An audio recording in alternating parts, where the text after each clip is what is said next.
Web, আর web মানেই হচ্ছে কি HTML CSS। So HTML CSS ছাড়া তো ওয়েব কল্পনা করা যায় না। সো তিনটা প্রোগ্রামিং মানে তিনটা ল্যাঙ্গুয়েজ, প্রোগ্রামিং ল্যাঙ্গুয়েজ বলবো না, সিম্পলি তিনটা ল্যাঙ্গুয়েজ প্রত্যেকটা ওয়েব ডেভেলপারে জানতে হয়। তার মধ্যে একটা হচ্ছে কি HTML, একটা CSS, আর একটা হচ্ছে জাভাস্ক্রিপ্ট। সো সেক্ষেত্রে এগুলো দিয়ে কী করে, এগুলো দিয়ে হচ্ছে আমরা ওয়েবের স্ট্রাকচার এবং কন্টেন্টটা তৈরি করি। যখন কোনো একটা প্রোগ্রামিং মানে কি প্রবলেমের সলিউশন, তো প্রবলেমের সলিউশন যদি আপনি করতে চান তাহলে কিন্তু আমাকে অবশ্যই কোনো না কোনো কিছুর উপর বেস করে করতে হবে। সো কিছু ইনফরমেশনের উপর বেস করে আমরা কোনো একটা প্রবলেমের সলিউশন করে থাকি থ্রু প্রোগ্রামিং। সেক্ষেত্রে সেই ইনফরমেশনটা শো করানো বা রেডি করা বা ইনফরমেশনটা তৈরি করার কাজটাই হচ্ছে কিন্তু HTML। HTML কী করে, ইনফরমেশনটা তৈরি করে। সো ইনফরমেশন তৈরি করা এবং ডিজাইনটা দিয়ে আমরা 5-6টা ক্লাস প্র্যাকটিস করলাম। সো যারা পারেন মোটামুটি আগে থেকে এগুলো, তাদের একটা রিভিশন হয়ে গেলো, এবং যারা পারেন না তারা কিন্তু 6টা ক্লাস মানে কিন্তু খারাপ না আর কি, যথেষ্ট সময় আপনারা পাইছেন ইয়া করার জন্য আর কি, নিজেকে ওই বিষয়ে স্কিল আপ করার জন্য। সো আমরা আজকে থেকে ফর্মালি মানে PHP প্র্যাকটিস করা শুরু করবো আর কি। সো আমাদের PHP যে অফিসিয়াল ওয়েবসাইটের নাম জানেন? php.net। সবাই ছাড়তে একটু যান, php.net।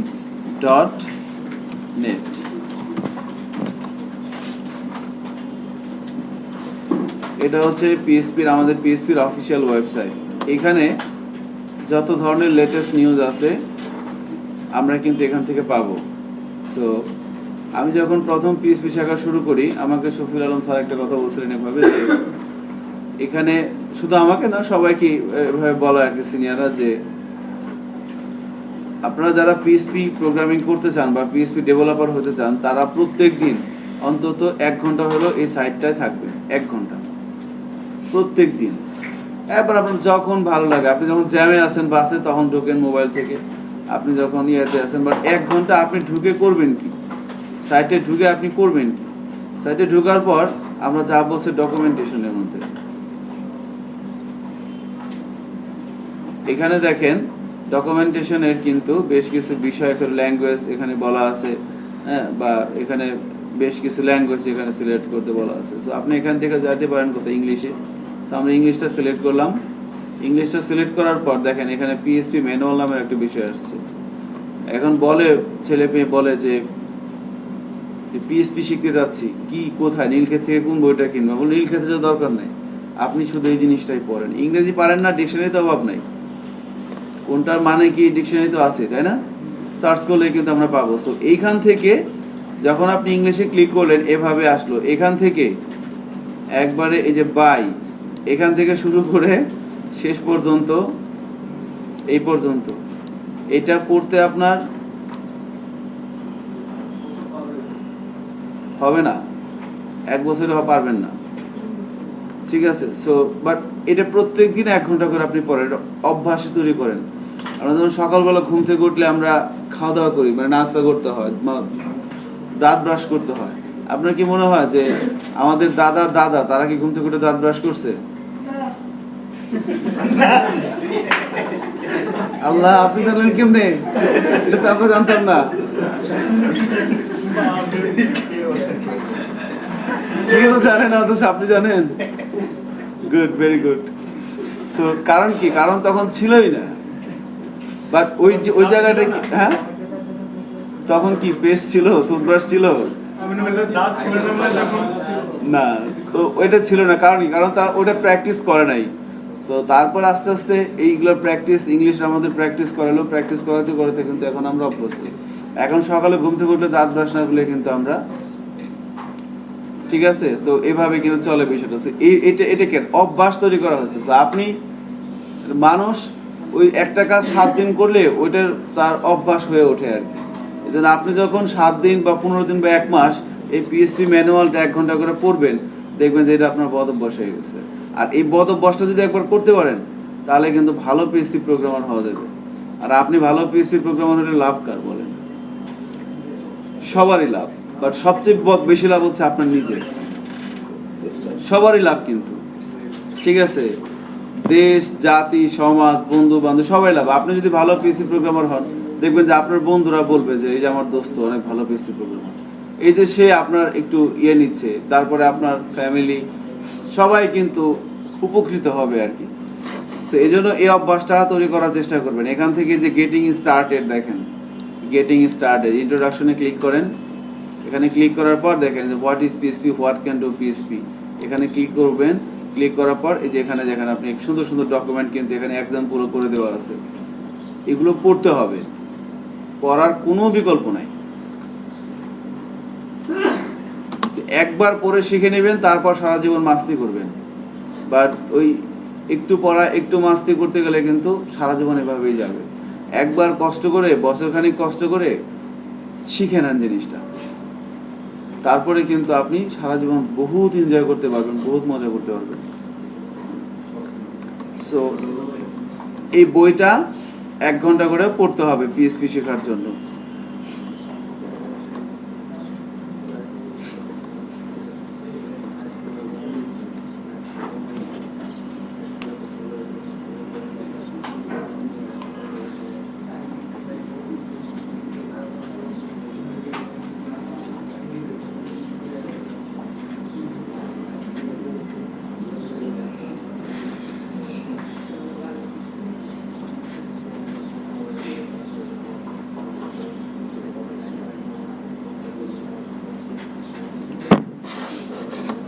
আচ্ছা,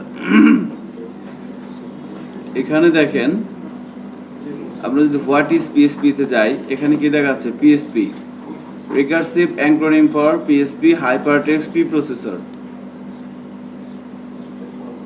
সো আমি কয়েকটা ছেলে মেয়ের ভাইবা নিছিলাম এই পরীক্ষায়, এইবার যারা ক্লাস করতেছে আর কি। সো কাকে যেন জিজ্ঞেস করছিলাম পিএসপি কি, সে যেন কি একটা কথা বললো, এটা বলার পর আমি আরেকটু হলে স্টপ করতাম। ঠিক আছে, পার্সোনাল হোম পেজ বলে নাই, হাইপারটেক্সট প্রি প্রসেসরও বলে না, যে কি যেন একটা বলছে। সো আমি মানে তার দিকে যখন তাকাইছিলাম, আমি ভাবলাম যে কি ফাজলামি করতেছে নাকি অ্যাবনর্মাল না কি, মানে সমস্যাটা কি। ঠিক আছে, কি পার্সোনাল হেল্প কি যেন এরকম একটা মানে ওয়ার্ড বলছিল আর কি, পার্সোনাল হেল্প না কি যেন এরকম একটা বলছিল। সো আমি বুঝলাম না, কিছুক্ষণ তাকায় থাকে বললাম ধন্যবাদ, আপনি আসতে পারেন, কি বলবো বলেন। সো এরকম একটা বিষয় আর কি, তাই না? হাইপারটেক্সট প্রি প্রসেসর পিএসপির ফুল মিনিং বলা হচ্ছে কি is widely use open source general purpose scripting language that is specially suited for web development and can be embedded into HTML। তাহলে বলা হচ্ছে কি পিএসপি কে open source general purpose scripting language that is specially suited for web development and can be embedded into HTML। অর্থাৎ HTML এর সাথে PSP খুব সুন্দরভাবে মিলেমিশে কাজ করতে পারে, এটাই কিন্তু এখানে বলা হয়েছে। সো এখানে মোটামুটি ভালো কিছু ডিসক্রিপশন আমরা পাবো আর কি পিএসপি সম্পর্কে, আমরা এখান থেকে তো ডেফিনেটলি দেখব। সো আমরা যদি এভাবে শুরু করতে চাই যে পিএসপিটা আসলে কি, সো ডেফিনেটলি একটা স্ক্রিপ্টিং ল্যাঙ্গুয়েজ, এবং আমরা বলতে পারি এটা একটা প্রোগ্রামিং ল্যাঙ্গুয়েজ, কারণ এর হচ্ছে ব্রেন আছে। আমরা কোনো একটা ওয়েব অ্যাপ্লিকেশনের বা আমরা কোনো একটা সফটওয়্যারের যে ব্রেন ডেভেলপমেন্ট করা হয়, সেটা কিন্তু একটা প্রোগ্রামিং ল্যাঙ্গুয়েজ দিয়ে করা হয়। সো আমরা যে ওয়েব অ্যাপ্লিকেশনটা তৈরি করব, সেটার ব্রেন কিন্তু পিএসপি দিয়ে ডেভেলপমেন্ট করবো। সো এই জন্য কিন্তু আমরা পিএসপিকে একটা প্রোগ্রামিং ল্যাঙ্গুয়েজ বলতে পারি। পিএসপি দিয়ে এটা মেইনলি এটা হচ্ছে কি, এটা ওয়েব ডেভেলপমেন্টের জন্য মেইনলি, বাট এটা দিয়ে কিন্তু ডেস্কটপ অ্যাপ্লিকেশনও তৈরি করা যায়। আপনাকে যদি কেউ বলে যে পিএসপি দিয়ে ডেস্কটপ অ্যাপ্লিকেশন তৈরি করা যায় কিনা, যায়, বাট এটা সুইটেবল না। আপনারা এই ডকুমেন্টেশনটা পড়লে দেখবেন ডকুমেন্টেশনের কোন এই পেজে, এই 2 পেজের মধ্যে ভালো করে পড়ে দেখবেন পিএসপি দিয়ে ডেস্কটপে যে অ্যাপ্লিকেশন তৈরি করা যায়, বাট এটা সুইটেবল না। এটার জন্য সবচেয়ে বেস্ট সুইটেবল কি, ঠিক আছে, এখন আমি যদি একটা গরমের দিনে একটা জ্যাকেট পরে থাকি, কোনো প্রবলেম আছে? বাট এটা আমার জন্য কি সুইটেবল না। বিষয়টা হচ্ছে অনেকটা এরকম আর কি।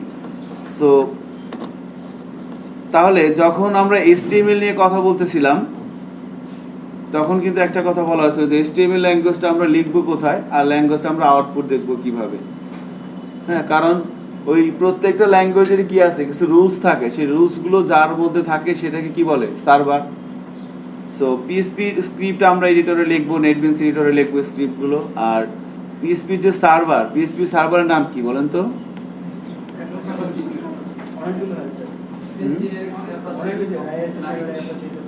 রাইট। বাট আমরা যদি বলি যে পিএসপি সার্ভার কি, সো বলতে পারে যে অ্যাপাচি হচ্ছে পিএসপি সার্ভার। ওয়াম তো সার্ভার না, ওয়াম তো একটা সফটওয়্যারের নাম, ওটা সার্ভার, ওটা মানে একটা কমপ্লিট প্যাকেজ আর কি। বাট পিএসপি সার্ভারের নাম কি, যদি এই ওয়ার্ডটা আসে, আমরা জ্যাম্প ওয়াম এগুলো বলে কিন্তু ভুল অ্যান্সার হবে। আপনারা যদি ভাইবা দিতে যান, যদি কেউ আনফরচুনেটলি জিজ্ঞেস করে, করবে না, বাট যদি কেউ বলে ফেলে যে পিএসপি সার্ভারের নাম কি বলেন তো, আপনি যদি বলেন জ্যাম্প ওয়াম, তাহলে কিন্তু ডিসকোয়ালিফাই হয়ে যাবে। আপনাকে বলতে হবে কি অ্যাপাচি বা আইআইএস, হ্যাঁ, এগুলো হচ্ছে কি পিএসপি সার্ভারের নাম।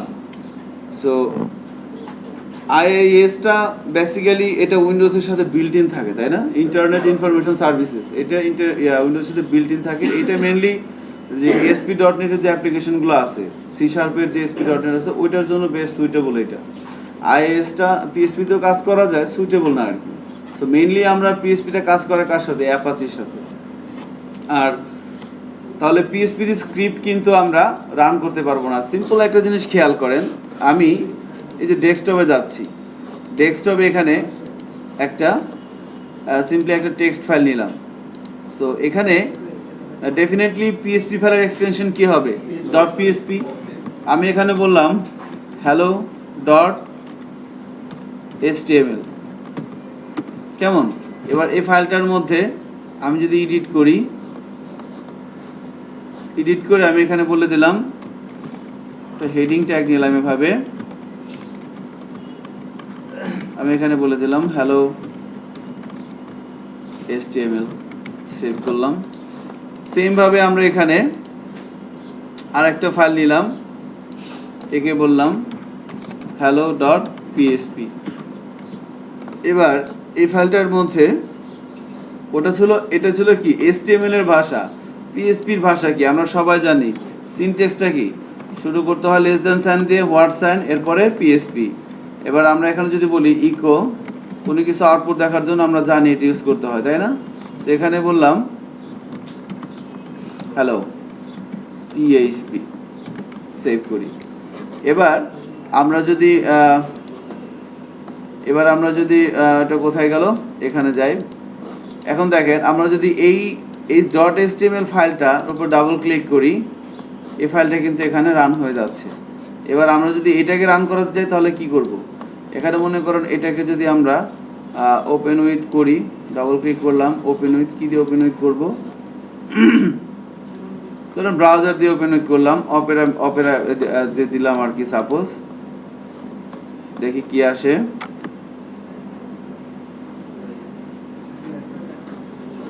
আউটপুট আসবে না? দেখেন কি আসছে আউটপুট, ওই কোডটাই চলে আসছে, তাই না? সো ব্রাউজার কি করতে পারে নাই বলেন তো? ব্রাউজার এই কোডগুলোর মানে বুঝে নাই, এই ভাষা ব্রাউজার বুঝে নাই, এজন্য ব্রাউজার ওইটাই দিয়ে স্যারেন্ডার করছে, বলছে সরি, হ্যান্ডস আপ। ঠিক আছে, এইখানে যে আমি যে ভাষাটা লিখছি, এই ভাষাটা ব্রাউজার বুঝে নাই, এজন্য ব্রাউজার হাত তুলছে যে আই এম সরি।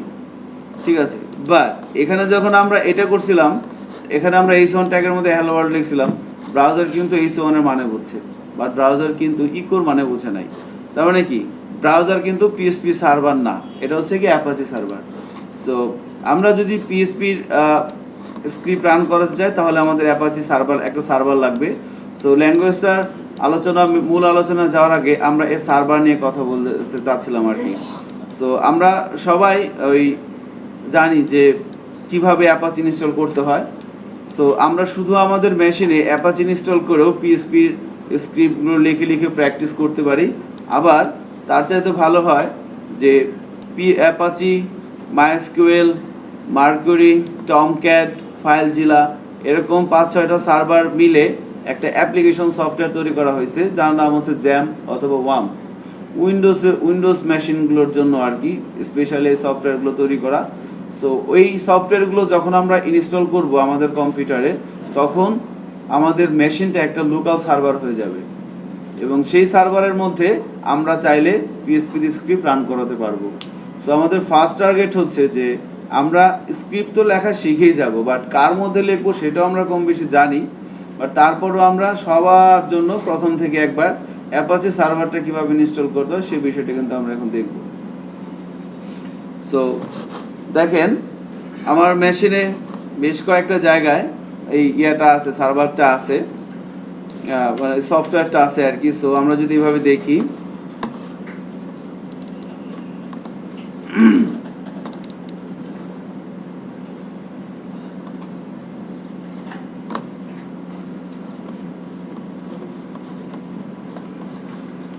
বা আমরা এখানেও পাবো। আমরা যদি এখানে ব্রাউজারে যাই, গুগলে যাই, গুগলে যদি সার্চ দিই জ্যাম্প ফর উইন্ডোজ, আমরা কিন্তু পেয়ে যাব।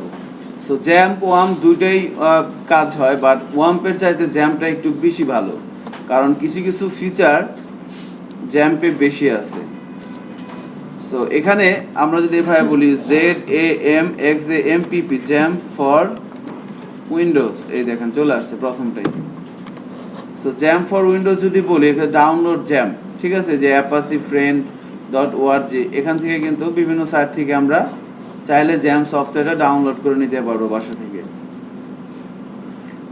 এখানে প্রত্যেকটা মেশিনে সার্ভার ইনস্টল করা আছে এবং হোপফুলি আপনাদের অনেকের বাসায় হয়তো আছে, বাট তারপরও আপনারা চাইলে এখান থেকে ডাউনলোড করে নিতে পারেন জ্যাম্প।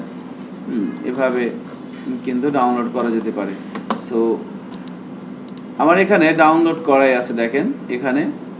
সো আমার এখানে যেটা আছে এটা একবার লেটেস্টটা না, ঠিক আছে, একবার লেটেস্টটা আছে, এটা হচ্ছে সবচেয়ে পুরাতন। আমরা যখন কাজ শিখছি এটা দিয়ে শিখছি, এটা অনেক আগে এটা ছিল, বাট এরপরে চলে আসা হচ্ছে এইটা, এটাও মোটামুটি 5.6.3, এটাও আলহামদুলিল্লাহ ভালো, খারাপ না। আর এর চাইতেও লেটেস্ট আর একটা আছে যেটা আপনারা ডাউনলোড করে নিতে পারেন বাসায় প্র্যাকটিস করার জন্য এখান থেকে।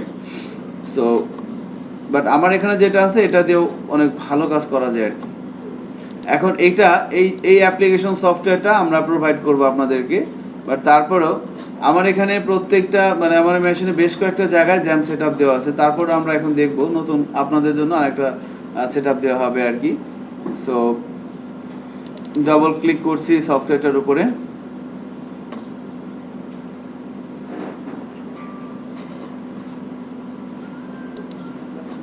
ইয়েস দিচ্ছি।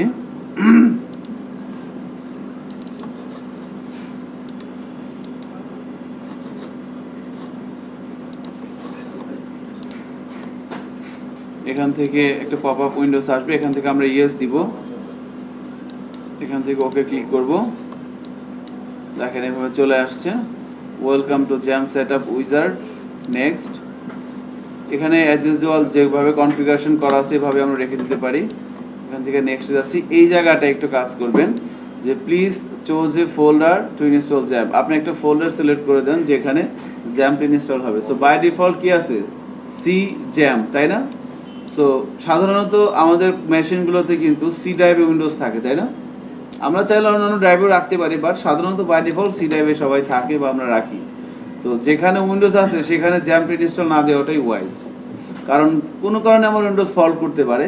আর আমি যদি নতুন করে উইন্ডোজ সেট আপ দিতে চাই, ডেফিনেটলি কী করতে হয়, ড্রাইভটা আগে ফরম্যাট করে দেওয়াটাই ভালো। সো আমরা ফরম্যাট করে দিই। এজন্য কি করবেন, জ্যাম্পটা সাধারণত যেখানে ইয়া থাকবে, কি বলে সেটাকে, উইন্ডোজ থাকবে, সেখানে দিবেন না। সো আমরাও দিচ্ছি না আর কি। এখান থেকে যে খেয়াল করেন, আমি এখানে একটা ডিফারেন্ট পাথ সিলেক্ট করতে চাচ্ছি যেখানে সফটওয়্যার ইনস্টল হবে। সো এখান থেকে আমরা যাবো হচ্ছে সাপোজ এফ ড্রাইভে, এখান থেকে বিআইটিএম এর মধ্যে ওয়েব ডেভেলপমেন্ট, আমরা হচ্ছে 28, এই 20/28 এখানে সিলেক্ট হবে। সো এই ফোল্ডারটা আমি পাথটা বলে দিলাম, এর মধ্যে জ্যাম একটা ফোল্ডার বলে দিলাম। সো এই ফোল্ডারের মধ্যেই কিন্তু আমার ওই সফটওয়্যারটি ইনস্টল হবে, জ্যামটা আর কি। সো ফোল্ডারের নাম বলে দিলাম, মানে পাথটা আমি কিন্তু ঠিক করে দিলাম, খেয়াল করেন যে F BITM ACIP web development ACIP PSP 28 এইটার মধ্যে দিব না, এটার মধ্যে দিব। মানে এখানে তো দুইটা ফোল্ডার আছে আমার, যে ই ড্রাইভের মধ্যে, এই যে এখানে এটা আমার এই ফোল্ডারটা সিলেক্ট করা ছিল, এই ফোল্ডারটা আমার নেটবিনসে নাই, দেখেন আমার নেটবিনসে কি আছে, এসিআইপি পিএসপি 28, তাই না, একসাথে, যেটা এই জন্য এখান থেকে কোনটা দিলাম, এটা দিলাম যেটা আমার আছে। এবার দেখেন কি হয়েছে। এবার যে ACIP web development, ACIP PSP, তারপর ওটা চলে আসছে 28। আচ্ছা, দুইটা হয়ে গেছে না, খেয়াল করছেন, দুইটা হয়ে গেছিল কিন্তু। F drive BITM ACIP web development ACIP PSP 28, এখানে একটা ফরওয়ার্ড স্ল্যাশ দিয়ে জ্যাম। তাহলে এই ফোল্ডারের মধ্যে, ফোল্ডারের নামটা কিন্তু আমি লিখে দিলাম যে ওই ফোল্ডারের মধ্যে কি নামে হবে। And finally next. এখানে learn more about vector for jump, এটা দরকার নাই, এটা আনচেক করে দিতে পারেন। Next next. এবার কিন্তু ইনস্টল হয়ে যাবে কিছুক্ষণের মধ্যেই।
খেয়াল করেন আমাদের সার্ভারটা setup complete. So completing the jam setup wizard. So do you want to start the control panel now? সে বলতেছে তুমি কি এখনই কন্ট্রোল প্যানেল স্টার্ট করতে চাও কিনা। আমি বললাম যে ঠিক আছে, দেখি কন্ট্রোল প্যানেলটা কেমন। ফিনিশ করে দিলাম।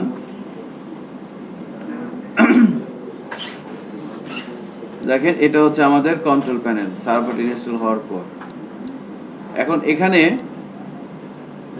আমরা এটাকে যদি এখান থেকে কেটে দেই, খেয়াল করেন আমার এই হিস্টোরিতে এখানে কিন্তু একটা জ্যাম্প আছে যেটা এখন এখানে আছে।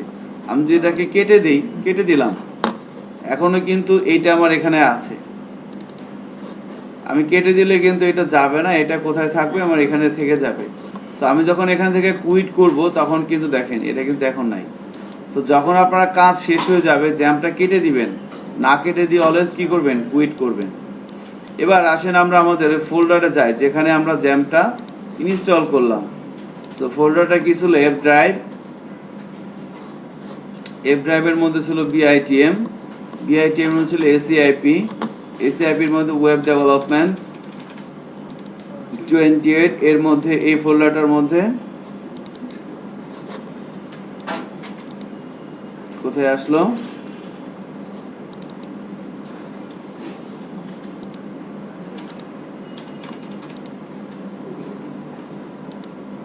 স্ট্রেঞ্জ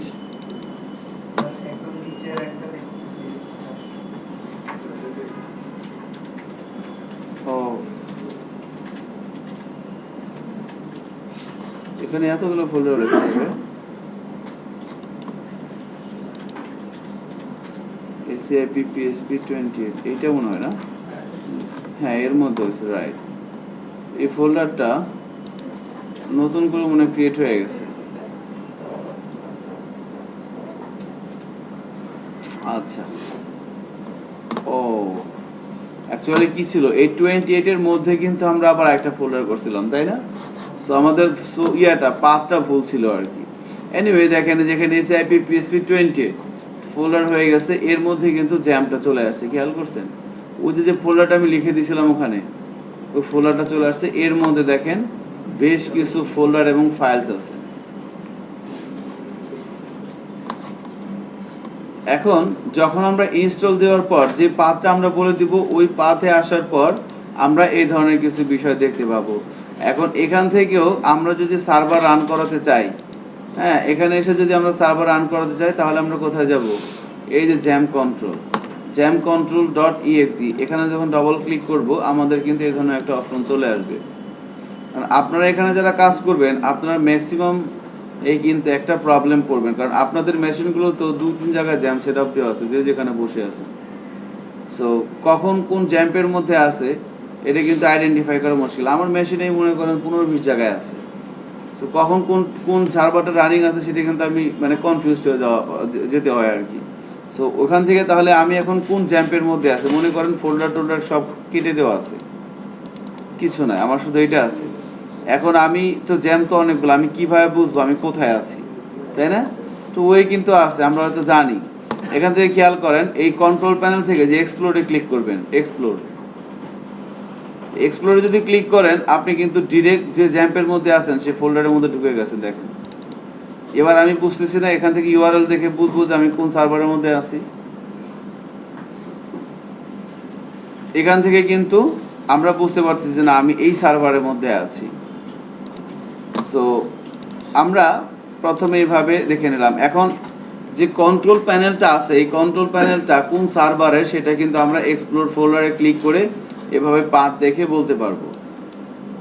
এবার সেকেন্ড বিষয়টা হচ্ছে দেখেন এখানে অ্যাপাচি, মাইএসকিউএল, ফাইলজিলা, মার্কিউরি, টমক্যাট, এখানে আমরা দেখতে পাচ্ছি 3 দুগুণে 5, এই 5টা সার্ভার কিন্তু এখানে আছে। সো এর মধ্যে অ্যাপাচিটা হচ্ছে কার জন্য, পিএসপির জন্য, মাইএসকিউএল ডেটাবেজ মাইএসকিউএলের জন্য, ফাইলজিলা এটা হচ্ছে কি এফটিপি সার্ভার, হ্যাঁ আপলোড করার জন্য। এরপরে মার্কিউরি এটা কিসের জন্য, এটা হচ্ছে সি শার্পের জন্য। আর টমক্যাট এটা হচ্ছে ইয়ার জন্য কি ইমেইলের জন্য, মেল সার্ভার। সো এইভাবে কিন্তু আমাদের এই 5টা সার্ভার 5টা ইয়ার জন্য কাজ করে। সো এখন আমাদের এখান থেকে যে সার্ভারটা রান করাতে হবে সেটা হচ্ছে কি অ্যাপাচি, কারণ আমরা অ্যাপাচি নিয়ে কাজ করব, পিএসপি নিয়ে কাজ করব। পিএসপির সার্ভার হচ্ছে কি অ্যাপাচি। সো সো কন্ট্রোল প্যানেলে আসার পর আমরা আগে পিএসপির স্ক্রিপ্ট রান করানোর আগে আমাকে আগে অ্যাপাচি রান করাতে হবে। খেয়াল করেন, আমি এখান থেকে স্টার্টে ক্লিক করলাম, দেখেন আমাদের অ্যাপাচিটা কিন্তু এখান থেকে রান হয়ে গেছে। আমরা যখন যে সার্ভারে কাজ করব তখন সেই সার্ভারে কিন্তু ক্লিক করলে সেই সার্ভারটা রান হয়ে যাবে। এখন আমরা অ্যাপাচি নিয়ে কাজ করব, আমরা অ্যাপাচি সার্ভারটা রান করলাম। রান করার পর এবার আমরা এখান থেকে জানি যে এই জ্যাম্পের মধ্যে অ্যাপাচি রুট ফোল্ডার কোনটা, htdocs, তাই না? htdocs। তো আমাদেরকে এভাবে বলা হবে যে আমরা আপনার মেশিনে সার্ভার কোনটা ইউজ করেন আপনি, তো সার্ভার আমি ওই জ্যাম্পটা ইউজ করি আর কি, জ্যাম্প প্যাকেজটা। সো জ্যাম্পের মধ্যে অ্যাপাচি রুট ফোল্ডার কোনটা, তখন কিন্তু বলতে হবে জ্যাম্পের মধ্যে অ্যাপাচি রুট ফোল্ডার হচ্ছে কোনটা, htdocs। জিনিস খেয়াল করে দেখেন, প্রথম সার্ভারটা হচ্ছে কি অ্যাপাচি, অ্যাপাচি রুট ফোল্ডার হচ্ছে htdocs। MySQL, দেখেন MySQL আমার একটা ফোল্ডার কিন্তু এখানে আছে, এই যে MySQL দেখছেন। সো প্রত্যেকটা সার্ভারের জন্য ফোল্ডার অ্যালোকেট করা আছে। তারপরে কি ছিল, ফাইল জেলা, ফাইল জেলার জন্য আছে এই যে ফাইল জেলা FTP। এরপরে মার্কিউরি, মার্কিউরির জন্য আছে এই যে মার্কিউরি মেল, বললাম না মার্কিউরি মেলের জন্য। টমক্যাট কিসের জন্য, C# এর জন্য। সো টমক্যাট, এই যে টমক্যাট। সো প্রত্যেকটা সার্ভারের জন্যই কিন্তু ডিফল্ট ফোল্ডার এখানে আছে। আমরা যদি কাজ করতে চাই ওই সার্ভারের মধ্যে ঢুকে তারপরে কাজ করতে হবে আর কি। সো অ্যাপাচি রুট ফোল্ডার বলা হচ্ছে htdocs কে। সো আমরা htdocs এর মধ্যেই কাজ করব, আমাদের অন্য কোনো ফোল্ডারে কাজ নেই। আমরা মাঝে মধ্যে চাইলে MySQL এর মধ্যে ঢুকে কাজ করতে পারি, কারণ আমরা ডেটাবেস সার্ভার হিসেবে MySQL ইউজ করবো। সো এখানে আমরা ডেটাবেস ওই আপলোড না করে ডিরেক্ট এখানে পেস্ট করে দিতে পারি, এগুলো তখন দেখাই দিব। এখন আমাদের মেইন টার্গেট হচ্ছে htdocs মানে Apache. So Apache root folder কোনটা, htdocs। উপরে আরেকটা অ্যাপাচি ফোল্ডার দেখা যাচ্ছে, এটা কনফিগারেশনের জন্য, অ্যাপাচিটা কনফিগারেশন করার জন্য এটা আমাদের লাগবে। কখনো কখনো দেখবেন যে ইমেজ আপলোড বা ফাইল আপলোড করার সময় বা পেজ লোড হওয়ার সময় মানে অ্যাপাচি কনফিগারেশন করার জন্য এই ফোল্ডারটা আর কি। বাট আমরা যখন কাজ করব সার্ভারের মধ্যে ঢুকে তখন বলা হচ্ছে ওইটা হচ্ছে ওই সার্ভারের root folder, Apache root folder হচ্ছে htdocs। সো htdocs এর মধ্যে আসার পর এই জায়গায় কিন্তু আমরা আমাদের কাজগুলো করব। এখন ঘটনা হচ্ছে যে আমি পিএসপি দিয়ে যাই কিছুই করি সেটাকে রান করার জন্য আমার তো একটা ব্রাউজার লাগবে, কারণ ওইটা ওয়েব অ্যাপ্লিকেশন। সো ওয়েবে যদি আমি কোনো কিছু রান করাতে চাই ডেফিনেটলি কি লাগবে, ব্রাউজার লাগবে। সো তাহলে আমরা ব্রাউজারের থ্রুতে কিভাবে htdocs এর মধ্যে ঢুকতে পারি, আমাকে এই htdocs ফোল্ডারের মধ্যে ফাইল রেখে কাজ করতে হবে, কেমন? তাহলে এই htdocs এর ফোল্ডারের মধ্যে আমি কোনো একটা পিএসপি ফাইল তৈরি করব। এবার ওই ফাইলের যদি আউটপুট দেখতে যাই, আউটপুটটা আমি কিভাবে দেখব? সো আউটপুট দেখার জন্য কিন্তু আমার ব্রাউজার লাগবে। এখন তাহলে ব্রাউজারে এসে আমি কি লিখব, আমাদের অ্যাপাচি রুটে ঢোকার জন্য লোকাল হোস্ট, রাইট। সো দেখেন ব্রাউজারে এসে যখন আমি লোকাল হোস্ট লিখে এন্টার দিচ্ছি, তখন প্রথম অবস্থায় যখন আমরা জ্যাম সেটআপ দেব, জ্যাম সেটআপ দেওয়ার পর কি করলাম, কন্ট্রোল প্যানেলে আসলাম। কন্ট্রোল প্যানেলে এসে আমি আগে চেক করে নিলাম যে আমি কোন সার্ভারের মধ্যে আছি, যদি আমার মেশিনে অনেকগুলো সার্ভার থাকে। এরপরে আমি আমার যে বিষয় নিয়ে কাজ করব, পিএসপি নিয়ে কাজ করব, সো অ্যাপাচিটাকে রান করে নিলাম। এবার আমি এটাকে মিনিমাইজ করে রাখতে পারি, আমি এটাকে কেটেও দিতে পারি। আমি যদি এটা কেটে দিই এটা কি একবার চলে যাবে পার্মানেন্টলি? যাবে না, কিন্তু দেখেন এই যে এই জায়গায় কিন্তু সে এভাবে আছে। সো এবার আমরা ওই অ্যাপাচি রুটে ঢোকার জন্য, যেহেতু আমরা অ্যাপাচি সার্ভার রান করলাম, সো অ্যাপাচি রুটে ঢোকার জন্য কি লিখতে হয়, local host. So local host লিখে যখন আমরা এন্টার দিব এই ধরনের একটা উইন্ডোজ আসবে। এখানে বলা হচ্ছে কি যে ল্যাঙ্গুয়েজ সিলেক্ট করো। সো আমরা কোন ভাষায় পড়বো, ফ্রান্সে, ইটালিয়ান, আচ্ছা আমরা ইংলিশটাই পড়ি আপাতত, ঠিক আছে, পরে ওগুলো পড়বো আর কি। এটা অনেক কঠিন আর কি, আমরা কঠিনটা নিয়ে থাকি, এগুলো তো অনেক সহজ, ঠিক আছে। সো আমরা ইংলিশটা সিলেক্ট করলাম। ইংলিশটা সিলেক্ট করার পর কিন্তু আমরা এখানে চলে আসলাম, খেয়াল করেন।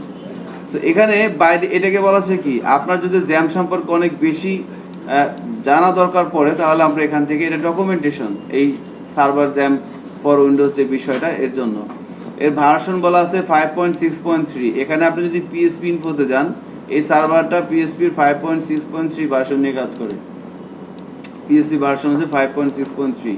সো এভাবে এখান থেকে আর কি যে যে সার্ভারগুলো আছে সব সম্পর্কে কিন্তু এখান থেকে একটা জানা যাবে আর কি, যে ফাইল এফটিপি, ওয়েব মেল, হ্যাঁ। সো প্রত্যেকটা বিটের সম্পর্কে এখান থেকে জানা যাবে যে কোন ল্যাঙ্গুয়েজের কোন ভার্সন নিয়ে এই সার্ভারটা কাজ করবে।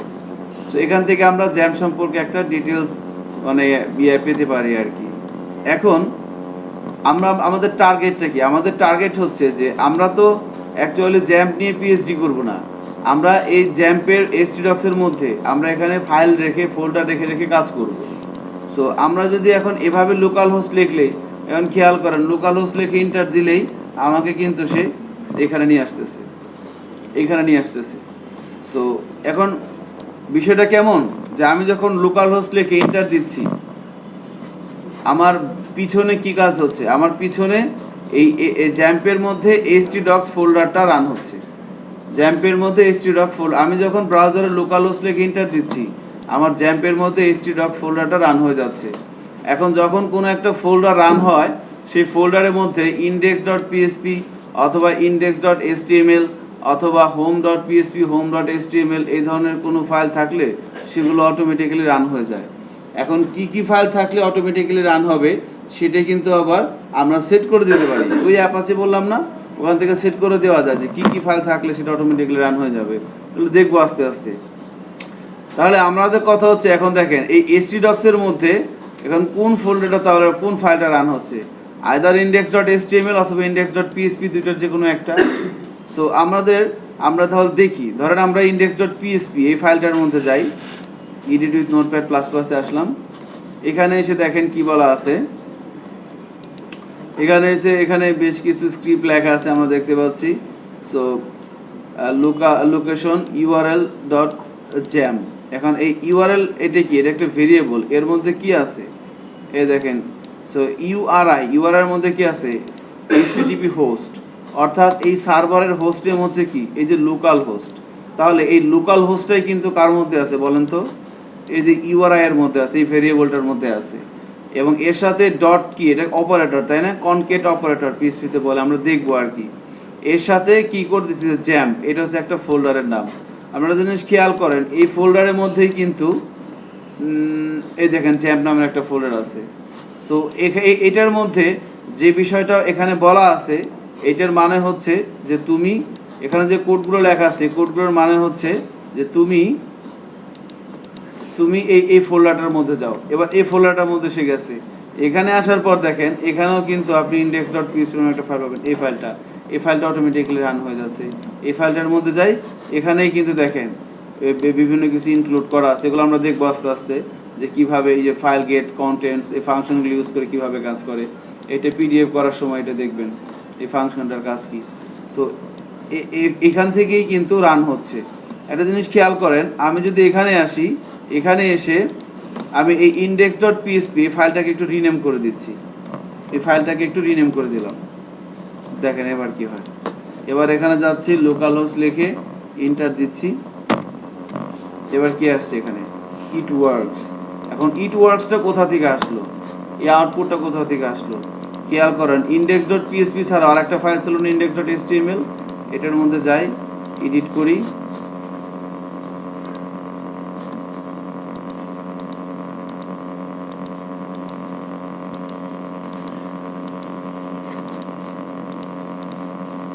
এটা এডিট করি। দেখেন বুঝতে পারতেছেন বিষয়টা কোথা থেকে হইতেছে? এই যে এখানে লেখা আছে কি? It works. আমি যদি ইট ওয়ার্কসটা কেটে দিয়ে ভাই বলি hello ACIP PSP batch 28, save করলাম। এবার কি আসবে ব্রাউজারে বলেন তো? দেখছেন কোথা থেকে আসতেছে? সো লোকাল হোস্ট লেখার পর কোন ফোল্ডারটা রান হচ্ছে এটা কিন্তু আমরা এখান থেকে দেখতে পাচ্ছি যে এই ফাইলটা প্রথমে রান হচ্ছিল, আর এখন কোন ফাইলটা রান হচ্ছে? এই ফাইলটা। এখন লোকাল হোস্ট লেখার পর ভিতর থেকে কোনো একটা ফাইল যদি রান হয়ে যায় সেটা আমাদের দরকার না। আমাদের দরকার কি? আমাদের দরকার হচ্ছে এই ফোল্ডারের মধ্যে কি আছে সেটা আমরা দেখব। যেমন ধরেন কিছুক্ষণ আগে আমরা একটা এই যে ফাইল করছিলাম যে hello.php, এই ফাইলটা কিন্তু ব্রাউজারে আমি ডিরেক্ট রান করাতে পারতেছিলাম না, তাই না? আমরা যখন কোনো একটা ব্রাউজারে যাচ্ছিলাম, সাপোজ অপেরায় যাচ্ছিলাম, সে কিন্তু ব্রাউজার কিন্তু এই কোডগুলো চিনে নাই। আমরা আরেকবার দেখি।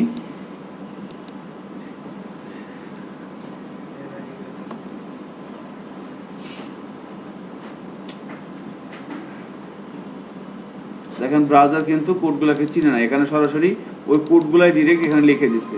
তাহলে আমরা কি করব, এবার এই ফাইলটাকে hello.php এটাকে যদি আমরা কাট করে আমরা ওই অ্যাপাচি রুটে নিয়ে আসি, ওই জ্যাম্পের মধ্যে আমাদের htdocs এর মধ্যে এখানে যদি পেস্ট করে দিই, তাহলে এই ফাইলটাকে এবার আমরা আউটপুট দেখবো। তো কি করতে হবে, এখন যদি আমরা লোকাল হোস্ট লিখি তাহলে তো আমাকে ওইটা দেখাচ্ছে।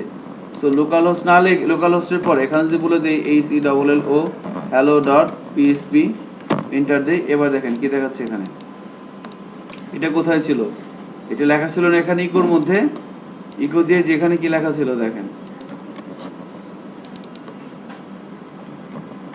আমি এর সাথে অ্যাড করে দিই, ACIP অ্যাড করে দিলাম।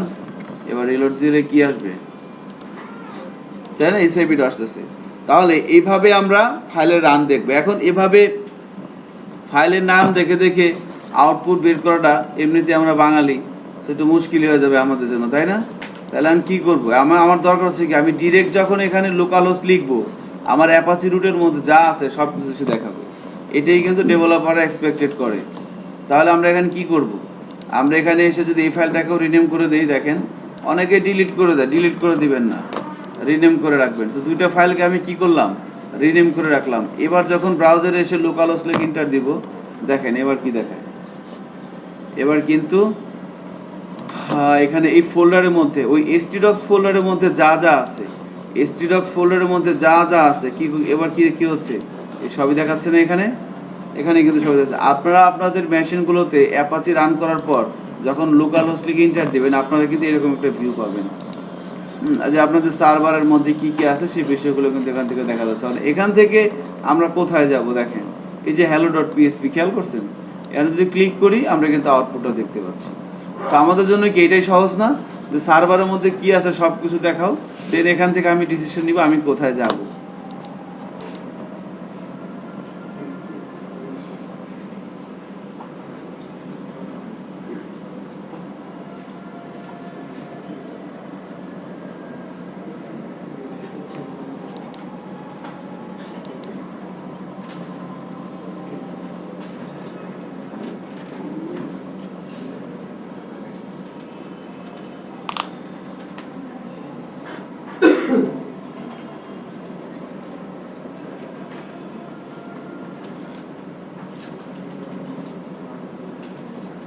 ঠিক আছে, সেইভাবে কিন্তু কাজ করতেছে। যতটুকু আলোচনা করলাম, কারো কোনো কোশ্চেন থাকলে বলতে পারেন। আমরা সার্ভার ইনস্টল করলাম, অ্যাপাচি রুটের মধ্যে ঢুকলাম, হ্যাঁ বলেন। হচ্ছে যে প্রথমে যে PHP ফাইলটা ছিল index.php, সেটা আমরা রিনেম করার পর ওটা index.html চলে গেল। এটা অবশ্যই কোথাও তো কনফিগার করা আছে এই যে সিস্টেমটা ফল ব্যাক হওয়ার পর সে কোথায় যাচ্ছে। তো যদি কোনো কারণে আমাদের দেখা যায় সিকিউরিটি পারপাসে আমরা index.html বা index.php ইউজ করবো না, সেক্ষেত্রে কনফিগারেশনটা চেঞ্জ করা হতে পারে। তো আসলে কোথা থেকে করবো? আচ্ছা, না বুঝতে পারছি আপনার কোশ্চেন। দেখেন আমরা এই জ্যাম্পের মধ্যে আসলাম, এখানে এসে আমরা যে অ্যাপাচির মধ্যে যাই, অ্যাপাচির মধ্যে এখানে কনফিগের মধ্যে যাই, কনফিগের মধ্যে http config, এখানে যদি এডিট করি এটাকে,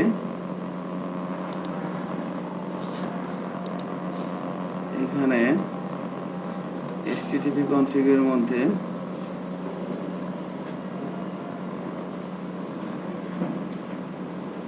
just a minute,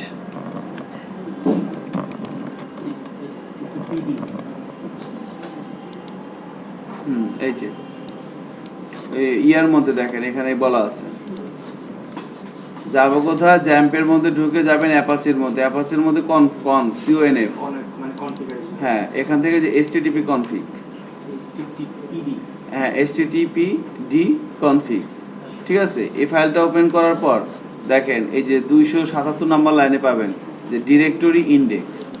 ওই যে বলছিলাম না কোন কোন ফাইল এক্সটেনশনের ফাইল থাকলে সেটা অটোমেটিক্যালি রান হয়ে যাবে, সেটা এখানে বলে দেওয়া। এখানে দেখেন index.php, index.py, cgi, asp। আমি এখন যদি ওটাকে hello.php দিয়ে দিই তাহলে প্রথমে বাই ডিফল্ট লোকাল হোস্ট দিলেই রান করবে? ডেফিনেটলি রান করবে, এটা জানতে চাই। ঠিক আছে। So Apache root folder htdocs নিয়ে কথা বলা হচ্ছিল। সো htdocs এর মধ্যে আমরা কোথা থেকে রুল সেট করে দেওয়া হয় যে কোন ফোল্ডারের মধ্যে কি নামের ফাইল থাকলে সেই ফোল্ডারকে কল করা হলে অটোমেটিক্যালি রান হয়ে যাবে, সেই ফাইলটা, সেটা আমরা এখান থেকেই কিন্তু কনফিগার করতে পারি httpd.config থেকে। সো এনিওয়ে আমাদের মেইন টার্গেট হচ্ছে আমরা htdocs এর মধ্যে কাজ করব। সো আপনারা সবাই যে যে মেশিনে বসে আছেন, আপনারা কি একটা সার্ভার রান করতে পারছেন? সার্ভার রান করতে পারছেন? তাহলে এবার এই htdocs এর মধ্যে এসে আমরা যে কোনো একটা ফোল্ডার তৈরি করে নিচ্ছি, প্রজেক্ট ফোল্ডার আর কি, আমরা যেখানে কাজ করব। সো আমরা এখানে ওই একইভাবে ACIP PSP 28 বা যে যে নামে মন চায় একটা প্রজেক্ট ফোল্ডার তৈরি করে নেন। আমরা এই নামে তৈরি করে নিলাম। এবার একটা ফোল্ডার তৈরি করার পর আমাদের টার্গেট হচ্ছে যে এই ফোল্ডারের মধ্যে ওই জ্যাম্পের মধ্যে অ্যাপাচির htdocs এর মধ্যে প্রথমে একটা ফোল্ডার তৈরি করলাম। এবার এই ফোল্ডারের মধ্যে আমরা পিএসপির একটা প্রজেক্ট ওপেন করব নেটবিনসের থ্রুতে। এবার নেটবিনসে যাচ্ছি, ফাইল, নিউ প্রজেক্ট। এখান থেকে কি সিলেক্ট করবো বলেন তো? PSP project. আমরা এতদিন কি করছি, HTML5 না, এখন আমরা যাব পিএসপি প্রজেক্টে। পিএসপি প্রজেক্ট থেকে ডান্সের থেকে কি আসবে, PSP application, and then next. এবার সোর্স ফোল্ডার কোনটা হবে বলেন তো? htdocs। ওই যে আমরা যে ফোল্ডারটা তৈরি করলাম ওই ফোল্ডারটা হবে।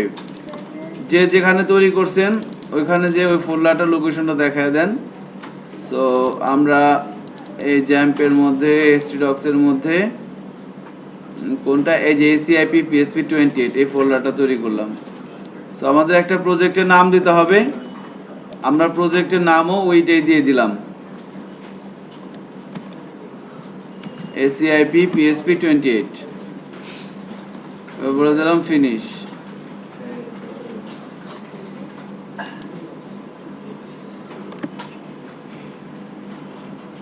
দেখেন এখানে বাই ডিফল্ট দুইটা ফোল্ডার চলে আসছে, একটা সোর্স ফাইল, একটা ইনক্লুড পাথ, বা কারোর মধ্যে কিন্তু কিছু নেই।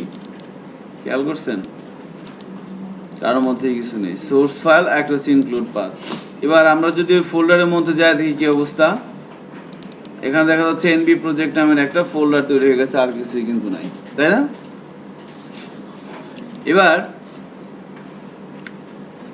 এবার এই নেটবিনসে আসেন, আমরা যা কিছু করবো এই সোর্স ফাইলের মধ্যে করব।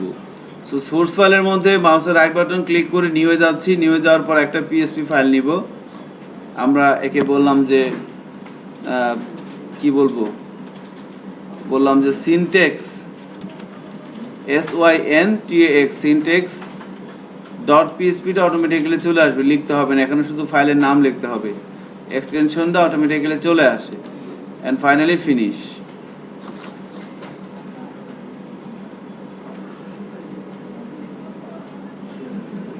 সো খেয়াল করে দেখেন, আমরা আমাদের নেটবিনসের থ্রুতে সোর্স ফাইলের মধ্যে syntax.php নামের আমরা একটা পিএসপি ফাইল তৈরি করলাম। তৈরি করার পর আমাদের এই ধরনের একটা লুপ ডিফল্ট আসবে।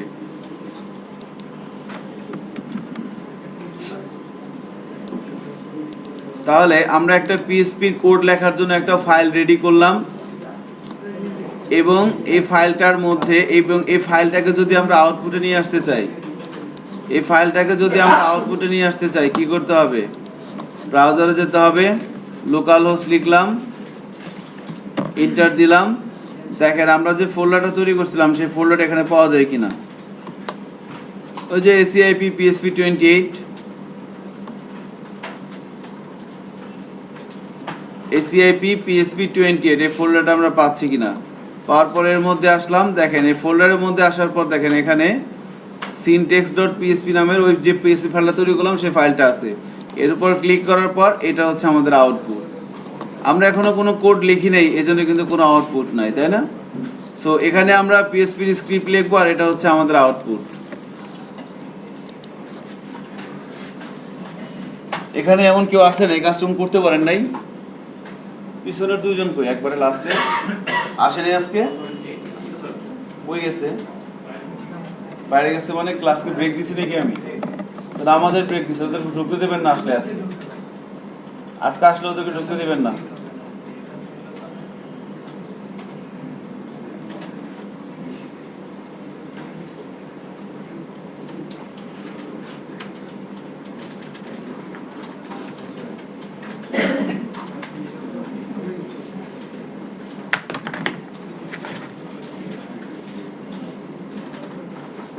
যে কোনো প্রোগ্রামিং ল্যাঙ্গুয়েজ শেখার জন্য বেশ কিছু জিনিস কমন, বা আমরা কিভাবে পিএইচপি প্র্যাকটিস করব ক্লাসে দেখেন।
মজার বিষয় হচ্ছে যে যে কোনো একটা ল্যাঙ্গুয়েজ শিখলে বাকিগুলো কিন্তু একই প্যাটার্নের। যখন একটা ল্যাঙ্গুয়েজে আপনি ভালো করে প্র্যাকটিস করেন দেখবেন বাকিগুলো একই জিনিস। প্রত্যেকটা প্রোগ্রামিং ল্যাঙ্গুয়েজের সিনট্যাক্স আছে, প্রত্যেকটা প্রোগ্রামিং ল্যাঙ্গুয়েজের ভেরিয়েবল আছে, অপারেটর আছে, স্টেটমেন্ট আছে, অ্যারে আছে, ফাংশন আছে, ক্লাস আছে। এই বিষয়গুলো প্রত্যেকটা প্রোগ্রামিং ল্যাঙ্গুয়েজেরই আছে। সো আমরা যদি একটা ভালো করে প্র্যাকটিস করি বাকিগুলোর সাথে কিন্তু মিলে যাবে, একই লজিক একই, শুধু সিনট্যাক্স আলাদা। তো প্রথমে আমরা সিনট্যাক্স নিয়ে কথা বলবো। সিনট্যাক্স জিনিসটা আসলে কি? সো সিনট্যাক্স মানে হচ্ছে কিভাবে প্রোগ্রামিং ল্যাঙ্গুয়েজটা লিখতে হয় এবং কিভাবে মানে ইয়েটা কি দেখেন, আমরা HTML এ কোড করছি। HTML কি ছিল? একটা মার্কআপ ল্যাঙ্গুয়েজ, তাই না? সো মার্কআপ ল্যাঙ্গুয়েজের মধ্যে আমাদেরকে কিন্তু কিছু কোড লিখতে হয়েছে, তাই না? আমরা ট্যাগ দিয়ে কিছু কোড লিখছি। সো একটা সিঙ্গেল লাইন কোডকে বলা হচ্ছে কি একটা স্টেটমেন্ট। সো একটা স্টেটমেন্ট লেখার রুলসটা কি? আমরা যেমন লিখছি যে h1 দিয়ে শুরু করলাম, এখানে কিছু লিখলাম, h1 দিয়ে শেষ করলাম, এটা একটা স্টেটমেন্ট। হ্যাঁ, এই স্টেটমেন্টটা লেখা আমি যদি এভাবে লিখি তাহলে কি কাজ হবে? তাহলে তো রুলস ভায়োলেট করলাম। সো সিনট্যাক্স বলা হচ্ছে যে হাউ স্টেটমেন্ট আর কনস্ট্রাক্ট, কিভাবে স্টেটমেন্ট গঠিত হয় সেই রুলসটাকে বলা হচ্ছে কি ওই প্রোগ্রামিং ল্যাঙ্গুয়েজের সিনট্যাক্স। সো পিএইচপি এর স্টেটমেন্ট কিভাবে গঠিত হয় দেখেন, আমরা জানি যে পিএইচপি স্টেটমেন্ট লেখার জন্য আমাদের যে এনভায়রনমেন্টটা দরকার সেটা কি? লেস দেন সাইন, এরপরে হোয়াইট সাইন, এরপরে পিএইচপি। এটা দিয়ে আমরা শুরু করব। এরপরে কি? What sign, greater than sign. এই মাঝখানের যে এনভায়রনমেন্টটা এইটাই কি? এটা হচ্ছে পিএইচপি স্ক্রিপ্ট লেখার এনভায়রনমেন্ট। সো যখন এভাবে আমরা ফাইলগুলো লিখবো, আমরা যেমন HTML এর কোনো স্টেটমেন্ট যখন লিখি বা CSS এর কোনো স্টেটমেন্ট লিখি সেটাকে আমাকে কোনো একটা ফাইলে সেভ করতে হয়। সো PHP এর স্ক্রিপ্ট যখন আমরা লিখবো সেটাকে আমাকে একটা ফাইলে সেভ করতে হবে। সো সেই ফাইলের নামটা, এক্সটেনশনটা কি হবে? .php। সো .php ফাইলের মধ্যে যখন আমরা এই স্ট্রাকচারে এই মাঝখানে কোনো কিছু লিখবো এবং সেটাকেই কিন্তু আমরা আউটপুটে নিয়ে আসতে পারবো চাইলে। সো এটা কি? একটা ক্যারেক্টার, কতগুলো ক্যারেক্টার পাশাপাশি বসে হয় একটা ওয়ার্ড। এক বা একাধিক ওয়ার্ডের উপর যখন সিঙ্গেল কোটেশন অথবা ডাবল কোটেশন বসে সেটা কি হয়ে যায়? স্ট্রিং হয়ে যায়। সো কতগুলো ক্যারেক্টার পাশাপাশি বসে হয় ওয়ার্ড, সেইভাবে এক বা একাধিক ওয়ার্ডের উপরে যখন সিঙ্গেল কোটেশন অথবা ডাবল কোটেশন বসে সেটা একটা স্ট্রিং হয়ে যায়। আর পিএইচপি তে একটা সিঙ্গেল লাইন স্ট্রিং, এই একটা স্ট্রিং কে আউটপুটে নিয়ে আসার জন্য আমরা কি ইউজ করি? ইকো অথবা প্রিন্ট। আমরা এই দুইটা সিনট্যাক্স ইউজ করে কোনো একটা সিঙ্গেল লাইন স্ট্রিং কে আউটপুটে নিয়ে আসতে পারি। আপনারা দুজন কোথায় গেছিলেন? বলে যাবেন না সেটা আমরা কি ব্রেক দিছি? আপনাদের দেখুন ক্লাস করতে উচিত না, ঠিক আছে? এরকম আর করবেন না প্লিজ, হ্যাঁ?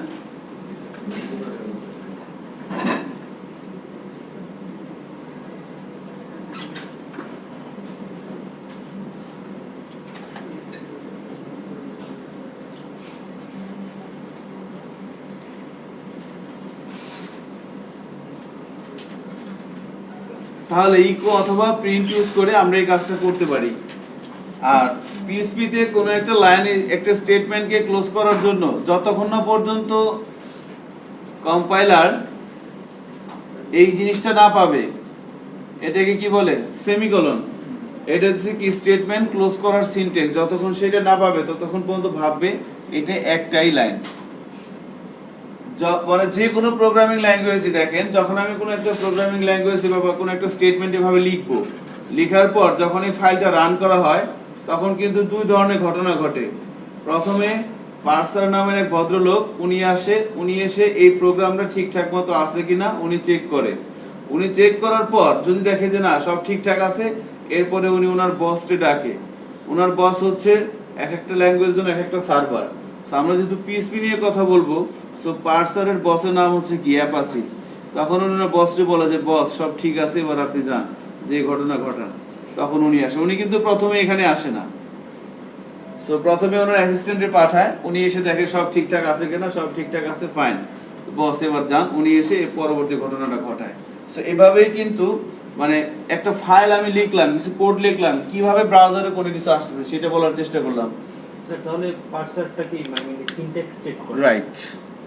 যখনই কোনো একটা প্রোগ্রাম রান করা হয় আগে কিন্তু উনি এই কাজটা করে, তারপরে কিন্তু এই কাজটা করে। সো আমরা খেয়াল করেন, আমরা এবার আমাদের প্র্যাকটিক্যাল কাজে চলে আসি। সো আমরা একটা ফাইল তৈরি করছিলাম এবং সেটা আউটপুটও নিয়ে আসছিলাম। সো আমরা এবার জানি যে কোনো একটা সিঙ্গেল লাইন স্ট্রিংকে কিভাবে আউটপুটে নিয়ে আসতে হয়। সো এখানে আরেকটা জিনিস বলা হয় নাই, সেটা হচ্ছে যে যখন কোনো একটা পিএইচপি ফাইলের মধ্যে শুধুমাত্র পিএইচপির কোড থাকবে, কেমন, তখন কিন্তু সেখানে এই যে এটাকে কি বলা হচ্ছে ক্লোজিং। আমরা যদি HTML এর পয়েন্ট অফ ভিউ থেকে দেখি, এটা হচ্ছে কি ওপেনিং ট্যাগ, এটা হচ্ছে কি ক্লোজিং ট্যাগ। সো যখন কোনো একটা ফাইলের মধ্যে শুধুমাত্র পিএইচপির কোড থাকবে তখন আমাদের এই ক্লোজিং ট্যাগের দরকার নাই, এটা না দিলেও হবে।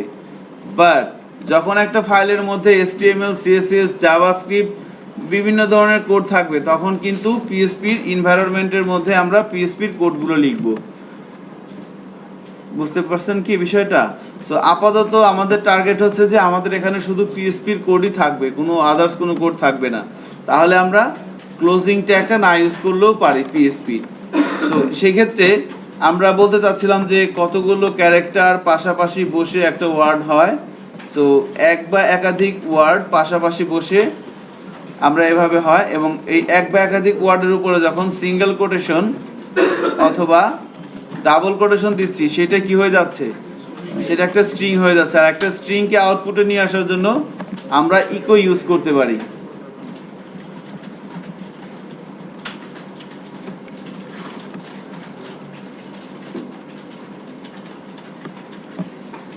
দেখেন ইকো ইউজ করার পর আমরা স্টেটমেন্টটা কি ক্লোজ হয়েছে?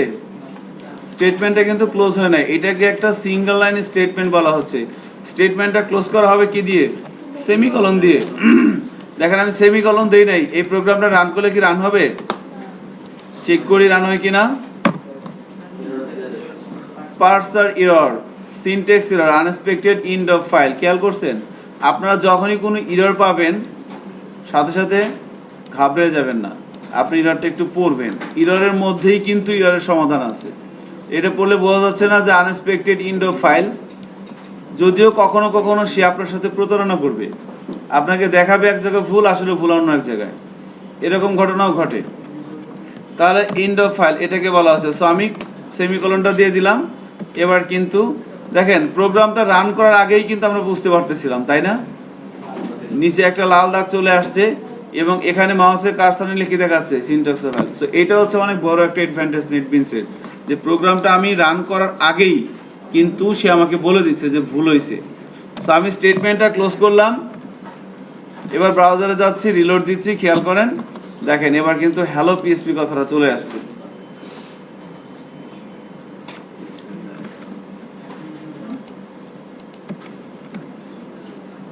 এবার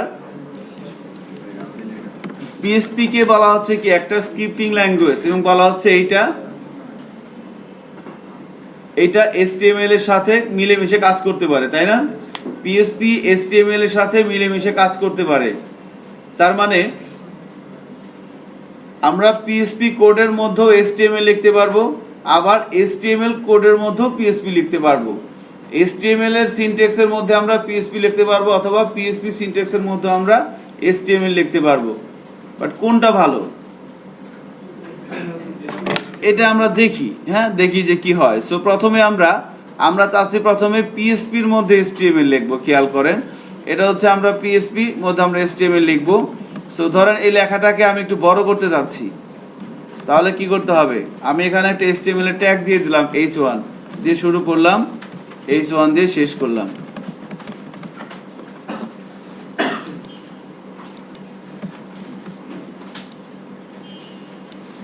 দেখেন আউটপুটে কোনো চেঞ্জ আসে কিনা।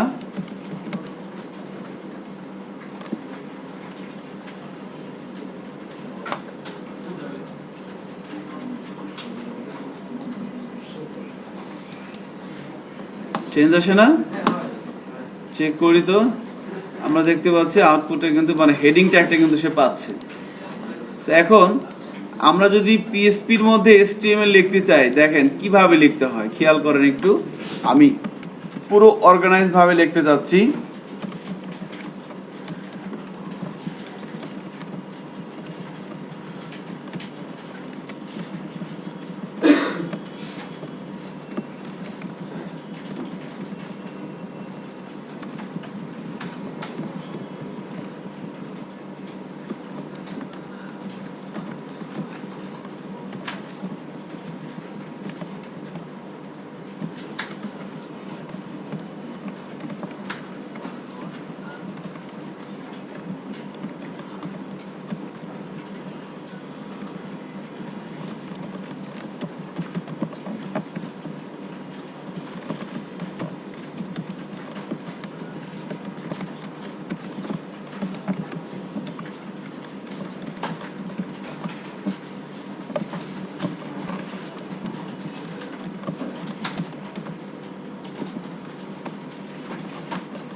সিম্পলি একটা ফাইল লিখলাম, আচ্ছা এগুলো কিছু বাদ দিয়ে দিই।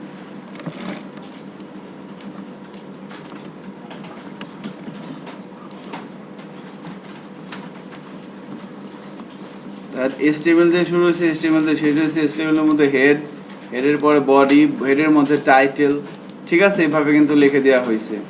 বডির মধ্যে আমি কি করছি, h1 থেকে শুরু করে h6 ছয়টা হেডিংটা ইউজ করছি। সো আমরা পিএসপির মধ্যে এভাবে স্ট্রাকচারড হইতে চাইলে HTML লিখতে পারি, ঠিক আছে। এই কোডটুকু লিখলাম, সেভ করি, এবার ব্রাউজারে যাই। দেখেন টাইটেলে কি চলে আসছে, home. What is this? Hello h1 h2। এখানে একটা দাগ দেখতে, এখানে স্পেস দেখতে পাচ্ছেন, এখানে কিন্তু একটা দাগ আছে, বোঝা যাচ্ছে না আর কি। এটা কোনটা?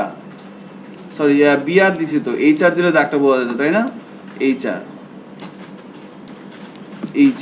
চেক করি, দেখেন একটা দাগও কিন্তু চলে আসছে। সো আমরা যেভাবে HTML এর কোড লিখি, ফাইলটা কিন্তু পিএসপি, খেয়াল করছেন, কিন্তু HTML ফাইল না, বাট আমি অনায়াসে HTML এর ট্যাগগুলো কিন্তু ইউজ করতে পারতেছি। সো এভাবে আমরা চাইলে পিএসপির মধ্যে HTML লিখে কাজ করতে পারি।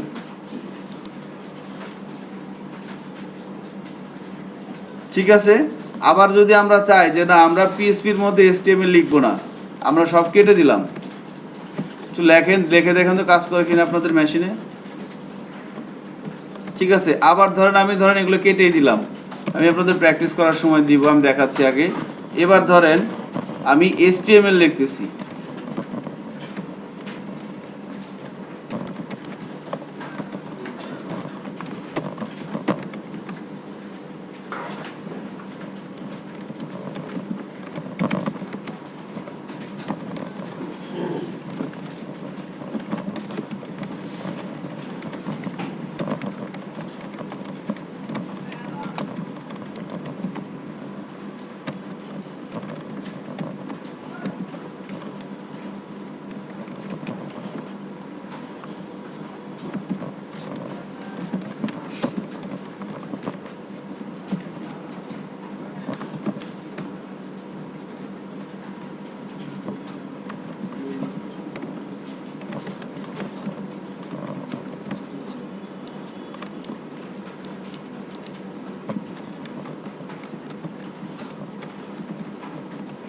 আমরা জাস্ট একটা ট্যাগ ইউজ করে দেখতেছি, একটা আসলে তো সবগুলাই আসবে।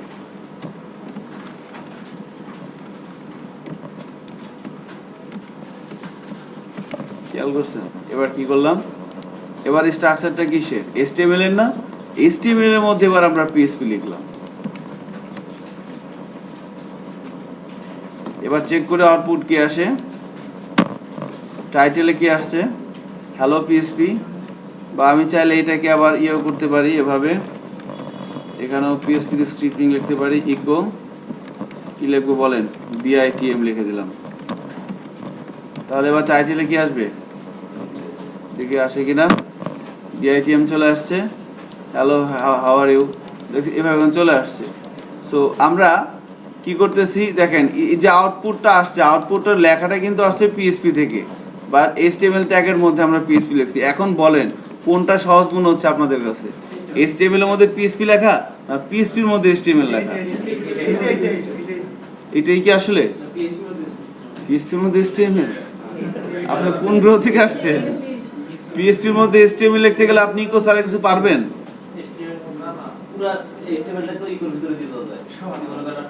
যাবে। এটা আমি মনে করেন আমি আপনার একমাত্র পাইলাম যিনি বলতেছেন যে পিএসপির মধ্যে HTML লেখাটা ভালো। ঠিক আছে, সো পিএসপির মধ্যে HTML লেখাটা খুব কঠিন, এটা কেউ লেখে না, তাই না? HTML এর মধ্যে পিএসপি লেখাটা কি সহজ, এবং এই প্র্যাকটিসটাই আমরা করব। ঠিক আছে, এটাই সহজ আর কি। আপনি বড় কাজ করতে গেলে ওভাবে কখনোই মেলানো সম্ভব না, মিলানো সম্ভব, বাট তার জন্য 10 লাইনে কোড লিখতে হবে, 20 লাইন, 100 লাইন। সো এভাবে আমরা দেখতে পাচ্ছিলাম যে HTML এর মধ্যে আমরা PHP কোড লিখতে পারতেছি, PHP এর মধ্যে আমরা HTML এর কোড লিখতে পারতেছি।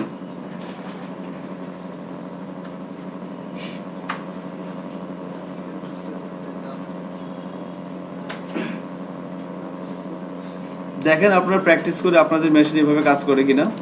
HTML এর মধ্যে PHP লেখেন, PHP এর মধ্যে HTML লেখেন।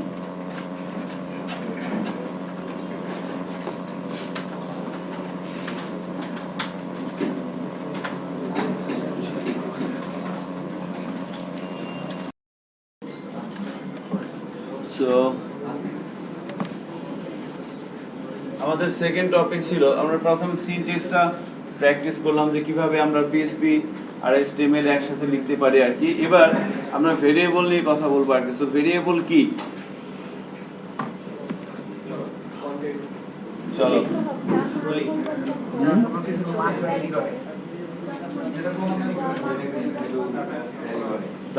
ভ্যালু ভ্যারি করে, তাই না? হ্যাঁ, আপনারা যেটা বলছেন সবই ঠিক আছে, ফাইন। সো আমি একটু অ্যাড করি আপনাদের সাথে। ভেরিয়েবল আসলে একটা এমন একটা বিষয় যার মধ্যে আমরা কোনো কিছু রাখি এবার সেটা নিয়ে আমরা কাজ করি, তাই না? সো যার মধ্যে কোনো কিছু রাখা হয় তার মানে কি, সেটা আমরা যদি নর্মালি বলি একটা কন্টেনার বা পাত্র, বা যদি আমরা আইটি ফ্রম আইটি ভিউয়ে বলি তাহলে কি বলবো, যে সেটা একটা স্পেস, কোথাও যখন কিছু রাখা হয় সেটা একটা স্পেস। স্পেস মানে কি একটা মেমোরি, তাই না? মেমোরি, আমি যখন কোনো কিছু রাখি, আমি যখন হার্ড ডিস্কের মধ্যে একটা গান সেভ করে রাখি, সেটা কোথায় থাকে? হার্ড ডিস্ক মেমোরির মধ্যে থাকে। তাহলে আমরা যখন কোনো একটা ভেরিয়েবলের মধ্যে কোনো কিছু রাখতেছি, সেটা কোথায় থাকতেছে? অ্যাকচুয়ালি একটা মেমোরিতে থাকতেছে। এবং ওই যে আমরা ভেরিয়েবল যেটা দিচ্ছি সেটা হচ্ছে কি ওই লোকেশনের নাম। লোকেশনে স্টোর হচ্ছে ভ্যালুটা, বাট ভেরিয়েবলের একটা নাম দেওয়া হচ্ছে না। ভেরিয়েবলের নামটা তাহলে আসলে কি? ওই মেমোরি লোকেশনের নাম। সো ওই পয়েন্ট অফ ভিউ থেকে আমাদের যদি কেউ বলে যে ভেরিয়েবল কি, এটা যদি আমরা আমাদের মানে ওই মানে বইয়ের পড়া না দিতে চাই, ডেফিনেশন না দিতে চাই, আমরা যদি এভাবে বলি যে ভেরিয়েবল হচ্ছে একটা মেমোরি লোকেশনের নাম। ভেরিয়েবল কি? ভেরিয়েবল হচ্ছে মেমোরি লোকেশনের নাম, তাই না? যার কাজ হচ্ছে কি ভ্যালু স্টোর করা। ভেরিয়েবলের মধ্যে আমরা ভ্যালু স্টোর করব এবং সেই ভ্যালু নিয়ে নিয়ে আমরা কাজ করব, কোন একটা প্রবলেমের সলিউশন করব। সো পিএইচপি তে জিনিস খেয়াল করেন, আমরা তো ছোটবেলা অঙ্ক করছি, মনে আছে যে পিতার বয়স এত হলে পুত্রের বয়স কত? ঐকিক নিয়ম বা যে কোনো নিয়মই হোক। তো প্রথমে কি করছেন? ধরি পিতার বয়স এক্স বছর। ওই যে ধরলেন, ওই ধরাটাই কি ভেরিয়েবল। সো ওইখান থেকে কিন্তু একটা একটা ম্যাথ মানে কি একটা প্রবলেমের সলিউশন, তাই না? একজন লোকের এত বয়স, তার এত বয়স, অবশেষে জানতে চাইছে যে পিতার বয়স কত। এই জন্য তার সমস্যা, জানতে পারতেছে না। তো সমস্যার সমাধান কে করতেছে? আপনি করতেছেন। তো সমস্যার সমাধান করছে প্রথমে কি বলছেন? ধরি পিতার বয়স 1 বছর। এবার আপনি যোগ বিয়োগ গুণ ভাগ করে শেষে বলছেন যে না, পিতার বয়স হচ্ছে এই, ঠিক আছে, 5 বছর। তার মানে ওই ধরিটাই কি হচ্ছে কি ভেরিয়েবল। সো পিএইচপি তে আমরা ভেরিয়েবল লিখবো কিভাবে? ভেরিয়েবল লেখার জন্য আমাদের 3টা মেজর রুলস এবং 3টা স্ট্যান্ডার্ড রুলস আছে। সো মেজর রুলস গুলো কি কি? যে ভেরিয়েবলের নামের শুরুতে কি হবে? ডলার সাইন দিতে হবে। ভেরিয়েবলের নামের শুরুতে ডলার সাইন দিতে হবে। এবং সেকেন্ড রুলসটা কি? সেকেন্ড রুলসটা হচ্ছে কি ভেরিয়েবলের নাম লিখতে আমি কি কি ইউজ করতে পারবো। আমি একটা ভেরিয়েবল লিখতে চাচ্ছি, তাহলে ভেরিয়েবলের নামের শুরুতে ডলার সাইন দেওয়া লাগবে। সো আমি ডলার সাইন দিলাম। এবার একটা নাম তো দেওয়া লাগবে। সো নামটা লেখার জন্য আমি কি ইউজ করব? আমি কি এটা ইউজ করতে পারবো ভেরিয়েবলের নাম লেখার জন্য? আমি কি এটা ইউজ করতে পারবো না কি ইউজ করব? সেই জন্য সেকেন্ডে বলা হচ্ছে small a to z, capital A to z, 0 to 9 আর হচ্ছে আন্ডারস্কোর।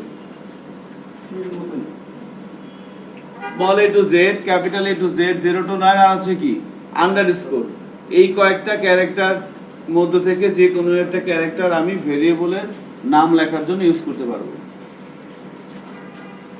তার মানে আমি যদি বলি ডলার সাইন নেম, এটা একটা ভেরিয়েবল। আমি যদি বলি ডলার সাইন এইজ, এটা একটা ভেরিয়েবল। আমি যদি বলি ডলার সাইন 007, এটা একটা ভেরিয়েবল, তাই না? আমরা 2 নাম্বার যে ডেফিনেশন বলছি তো এটা হয় তো কে 0 to 9 কে এর মধ্যে হয় নাই? Definitely variable. বাট 3 নাম্বার রুলসটা কি বলছে? যে ভেরিয়েবলের নামের শুরুতে কোনো সংখ্যা হওয়া যাবে না, নো নাম্বার নামের শুরুতে। বাট আমি যদি তাহলে এভাবে বলি যে ডলার সাইন আন্ডারস্কোর 007, তাহলে কিন্তু ভেরিয়েবল। সো নামের শুরুতে কি হওয়া যাবে না? কোনো সংখ্যা হওয়া যাবে না। এই 3টা হচ্ছে কি ভেরিয়েবলের মেজর রুলস। এটা কিন্তু আমাদের পরীক্ষায় আসবে যে ভেরিয়েবল লেখার রুলস গুলো লেখেন। সো 3টা মেজর রুলস বললাম, এভাবে সুন্দর করে লিখে দিতে হবে যে ভেরিয়েবলের নামের শুরুতে ডলার সাইন দিতে হবে। ভেরিয়েবল লেখার জন্য আমাদের এই কয়েকটা ক্যারেক্টার মধ্যে থেকে নাম সিলেক্ট করতে হবে, ক্যারেক্টার সিলেক্ট করতে হবে এবং নামের শুরুতে কোনো নাম্বার দেওয়া যাবে না। আমরা চাইলে আন্ডারস্কোর ইউজ করতে পারি। এবার স্ট্যান্ডার্ড রুলস গুলো কি কি? স্ট্যান্ডার্ড রুলস, প্রথম রুলস হচ্ছে ভেরিয়েবলের নাম মিনিংফুল হতে হবে। যেটা আপনাদের এখন তো আপনাদের পছন্দ হবে না, তাই না? নিয়ম মানতে তো খারাপ লাগে, আমরা তো সব দাবান নাকি, তাই না? নিয়ম মানতে তো এগুলো তো ভালো লাগবে না, বাট এগুলোকে ভালো লাগাইতে হবে। যেমন ভেরিয়েবলের নাম মিনিংফুল হইতে হবে। আমি যদি বলি dollar sign name is equal to 50, কোনো সমস্যা আছে? ছোট হাতের লিখছি, ডলার সাইন দিছি, ছোট হাতের লিখছি, তারপরে কোনো নাম্বারও নাই, সবই তো মানছি। এবং ভেরিয়েবল হয়েছে 100% রাইট, কোনো সমস্যা নাই। But this is not standard because ভেরিয়েবলের নামের সাথে কিন্তু ভ্যালুর কোনো সম্পর্ক আছে। এখন তো নেমের মধ্যে কি রাখছেন 50, হইল কিছু? এই জন্য কি বলছে ভেরিয়েবলের নাম প্রথম কথা হচ্ছে না, স্ট্যান্ডার্ড রুলসের মধ্যে প্রথম রুলসটা ছিল হচ্ছে যে স্মল লেটার হইতে হবে। সরি, আমি একটু আগেরটা পরেরটা আগে বলে ফেলছি। ভেরিয়েবলের নাম কি হতে হবে? Small letter. স্ট্যান্ডার্ড রুলসের প্রথম রুলসটা, অর্থাৎ আমরা যদি এভাবে বলি যে dollar sign name is equal to, আমি বললাম যে হাবিব, তাহলে কি হচ্ছে এই নেমটা কি বড় হাতে লিখলাম না? সো শুরুতে তো নাম্বার না, বাট ঠিক আছে, কিন্তু কি বলা হচ্ছে বড় হাতে লিখলে এটা স্ট্যান্ডার্ড রুলস হবে না। ভেরিয়েবলের নাম লিখতে হবে স্মল লেটার ছোট হাতে। 2 নম্বরে কি ভেরিয়েবলের নামটা হতে হবে মিনিংফুল, স্মল লেটার মিনিংফুল হতে হবে। মিনিংফুল কেমন? ওই যে আমি বললাম যে dollar sign H is equal to, যদি বলি বিআইটিএম, হ্যাঁ যদি বললাম H is equal to BITM, কিছু হইলো? ভেরিয়েবলের নামের সাথে ভ্যালুর কোনো সম্পর্ক নাই, এটাকে বলা হচ্ছে মিনিংফুল। ভেরিয়েবল যখন আপনার কোনো কিছু রাখা দরকার হবে অলওয়েজ কি ইউজ করবেন? মিনিংফুল। এবং 3 নাম্বারটা কি? 3 নাম্বারটা হচ্ছে readable. Small letter meaningful readable. Readable মানে কি? যেন পড়া যায়। যেমন একটা एग्जांपल দেন। হ্যাঁ, আমি বললাম যে dollar sign FIRST first name is equal to, আমি বললাম BITM। শুধু সমস্যা আছে, আপনি বলছেন স্মল লেটার লিখতে হবে, স্মল লেটার লিখলাম। আপনি বলবেন মিনিংফুল, মিনিংফুল হয়েছে, ফার্স্ট নেম BITM হইতেই পারে। তাহলে এখন রিডেবল, এটা কিন্তু 100% রিডেবল হয় নাই। বাট আমি যদি এভাবে লিখতাম dollar sign first underscore name, এটা কিন্তু মিনিংফুল হইতো। আপনি এভাবেও লিখতে পারেন ডলার সাইন FIR ফার্স্ট, এনটা বড় হাতের, এটা ক্যামেল কেস হইতো। এটা কিন্তু Java standard, C sharp standard, এটা কিন্তু জেন্ড স্ট্যান্ডার্ড না। আমরা যেহেতু PHP প্র্যাকটিস করতে আসছি এখানে, সো বুঝতে পারতেছেন বিষয়টা, জেন্ড স্ট্যান্ডার্ডে আমাদের প্র্যাকটিস করা উচিত। আর জেন্ড স্ট্যান্ডার্ড এর রুলস গুলোই কিন্তু এখানে আমি বলতেছি। সো যারা ভালো প্রোগ্রামার, যারা সিনিয়র ডেভেলপার, যারা সাকসেসফুল এই লাইনে, তারা কিন্তু এই প্র্যাকটিস গুলোই করে। এখন আমার কথা হচ্ছে আপনি কি সাকসেসফুল হতে চান কিনা? তাহলে বুঝে নিন আপনার কি করা লাগবে। তারপরে করবেন না এটা জানি। এই যে শয়তান আছে না একটা, তো জানি, দেখবেন একটু পরে কাজ হবে না, হইতেছে না, সব লেখছি ঠিক আছে, কম্পিউটার কাজ করতেছে না, সব ঠিক আছে কিন্তু কাজ করতেছে না। কম্পিউটারের দোষ, দেশের অবস্থা খারাপ, অত্যাধিক ঠান্ডা, অত্যাধিক গরম। কালকে রাত্রে নাকি এমন ঘটনা ঘটছে যে আকাশে কোনো মেঘ নাই, অথচ বিদ্যুৎ চমকাইছে 4টার দিকে রাত। বুঝতে পারতেছেন? আমার শফিউল আলম স্যার বললো আর কি সকালবেলা যে কালকে রাত 4টা 4:30 দিকে ঘটনা ঘটছে। তো মনে হচ্ছে কি আমাদের চলে আসছে কাছাকাছি। হ্যাঁ, এন্ড অফ দ্য ওয়ার্ল্ড। হ্যাঁ, এখন মানুষ যদি চিন্তা যদি ইনপুট হিসেবে নিতে পারে তাহলে তো শেষ। বুঝতে পারতেছেন ঘটনা কি হবে? এখন যখন আমরা কিবোর্ডে ইনপুট দেই, ইনপুট নেয়, প্রসেসিং হয়, আউটপুট হয়। তো মানুষের চিন্তার আগে যদি ইনপুট হিসেবে একবার কাজে লাগাতে পারে তো মুশকিল হয়ে যাবে কন্ট্রোল করা হিউম্যান বিংকে। তো মনে হচ্ছে যে ওইদিকে যাচ্ছে, আর বেশি দিন লাস্টিং করবে না আর কি। আপনারা কি শুনছেন এই কথাটা নাকি আমি শুনলাম? আমাকে শফিউল আলম স্যার সকালে বলছে যে হাবিব কালকে তো রাত্রে মারাত্মক ঘটনা হচ্ছে। কি ঘটনা? 4টার পরে আর কি, আপনার আকাশে কোনো মেঘ নাই, ইয়ে নাই, মানে ইয়ে নাই, বাট বিদ্যুৎ চমকাইছে। সো এভাবে আর কি বিষয়টা হচ্ছে আর কি। তাহলে ভেরিয়েবল কিন্তু স্মল লেটার লিখতে হবে, মিনিংফুল হবে এবং রিডেবল হবে।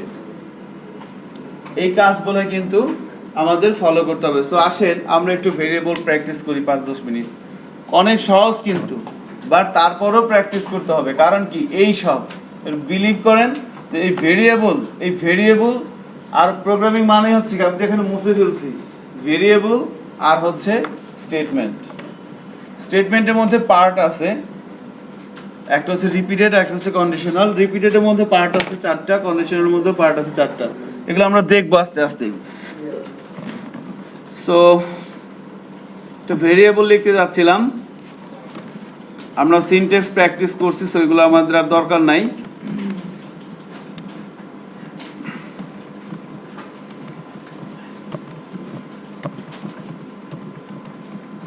কমেন্টস করে দিচ্ছি আর কি এগুলা।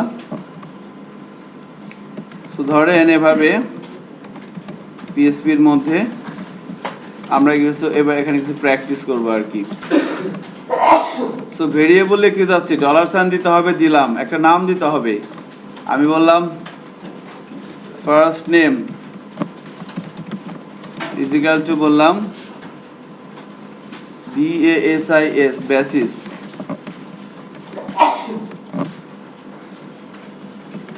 এখানে আরেকটা কথা বলা হয়নি, সেটা হচ্ছে ভেরিয়েবলের মান কিন্তু পরিবর্তনশীল।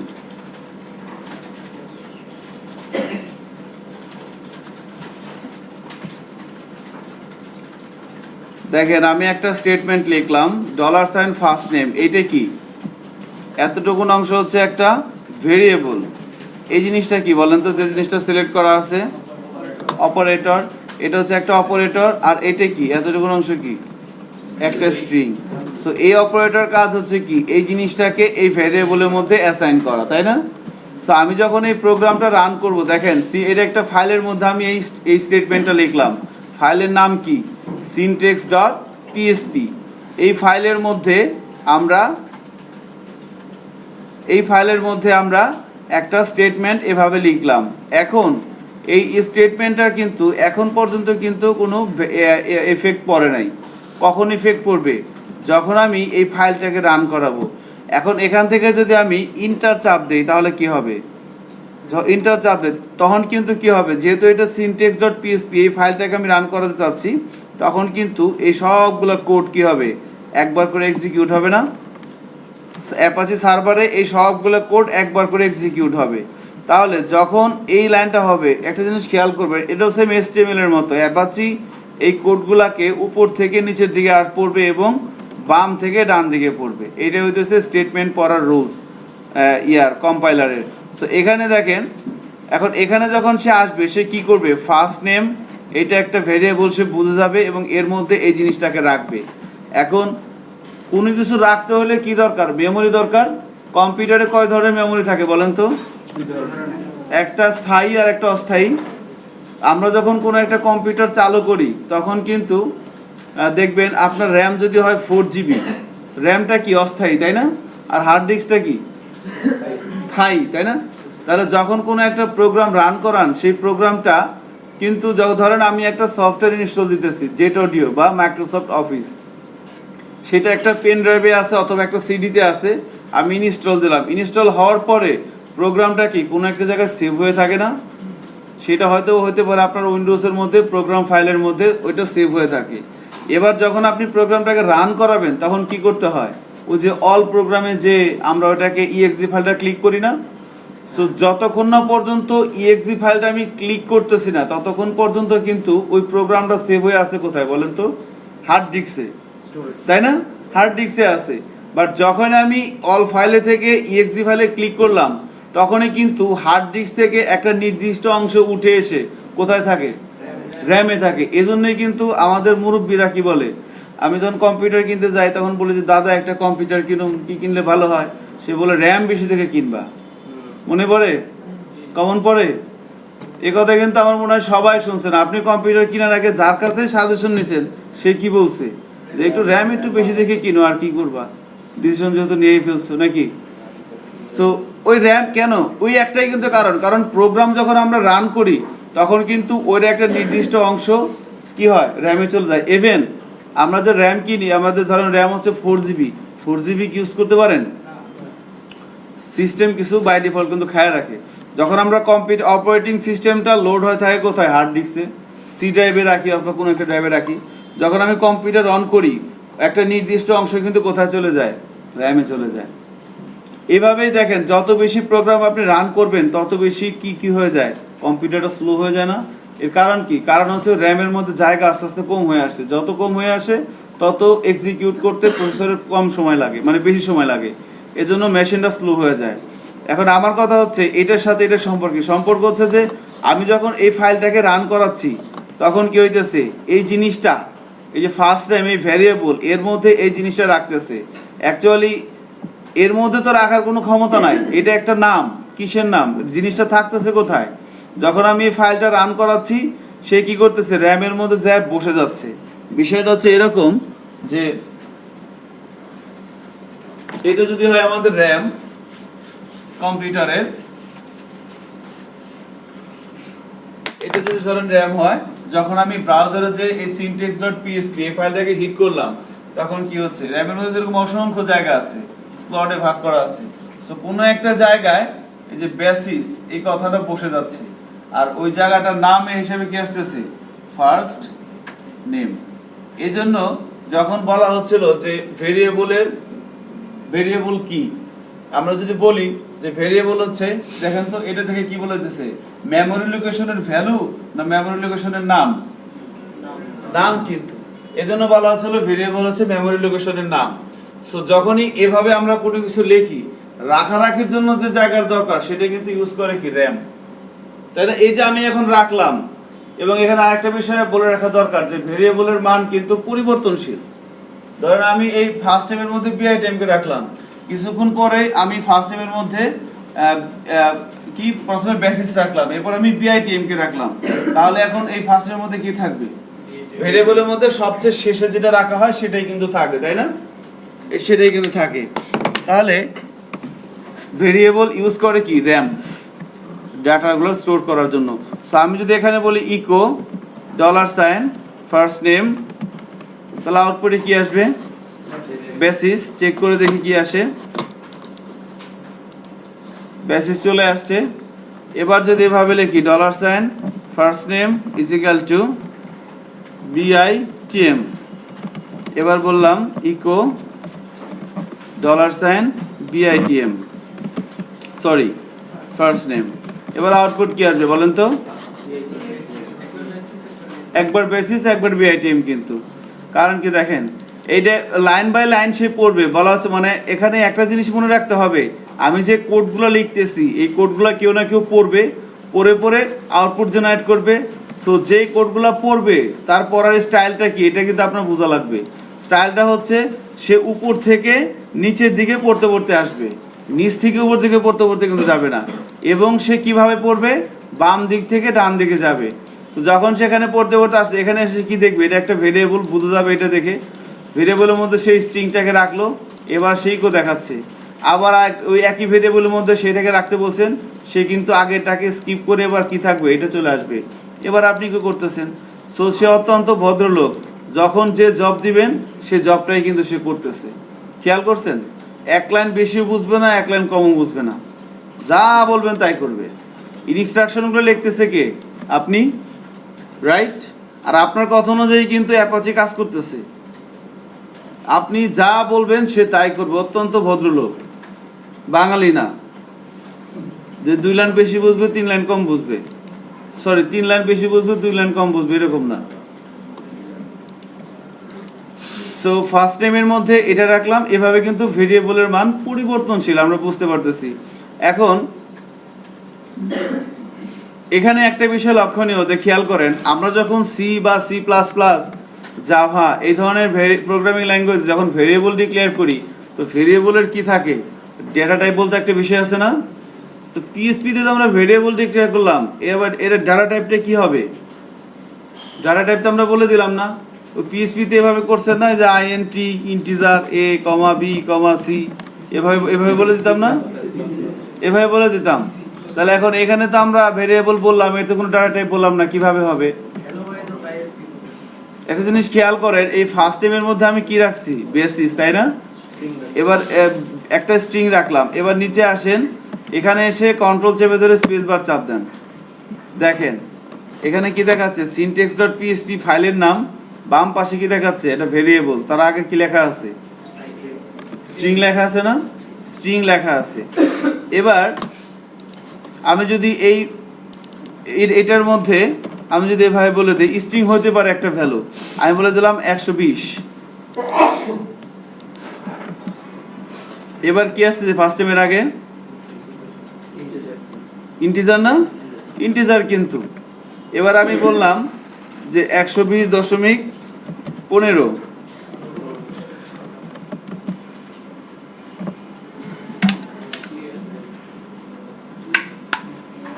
কি আসতেছে? রিয়াল আসতেছে, কিন্তু Real Madrid, right. Real Madrid কি কালকে জিতছে নাকি? পেপারে দেখলাম আনন্দের বন্যা, ঘটনা কি? না না, আগের দিন জিতছিল না, আগের দিন জিতছে। ওরা তো ওই এক কি 2 নম্বরই করে দিচ্ছে, তো অমনি জিতে। রিয়াল তো সারা জীবন 2 নম্বরই করে জিতে, জানাবে। হ্যাঁ হ্যাঁ, ওইটাই ওইটাই।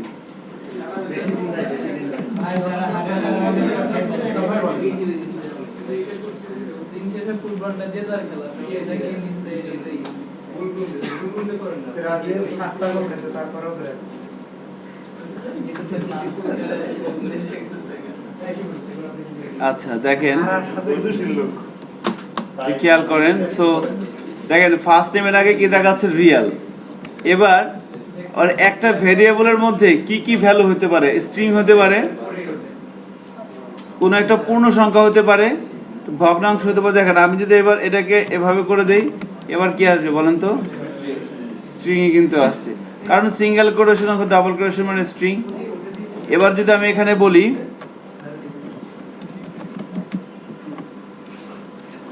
ট্রু, এবার কি আসে দেখি? বুলিয়ান চলে আসছে, খেয়াল করছেন? সো ভেরিয়েবল একটাই, বাট তার ডেটা টাইপটা বারবার চেঞ্জ হচ্ছে। কিসের উপর বেস করে? ভ্যালুর উপরে।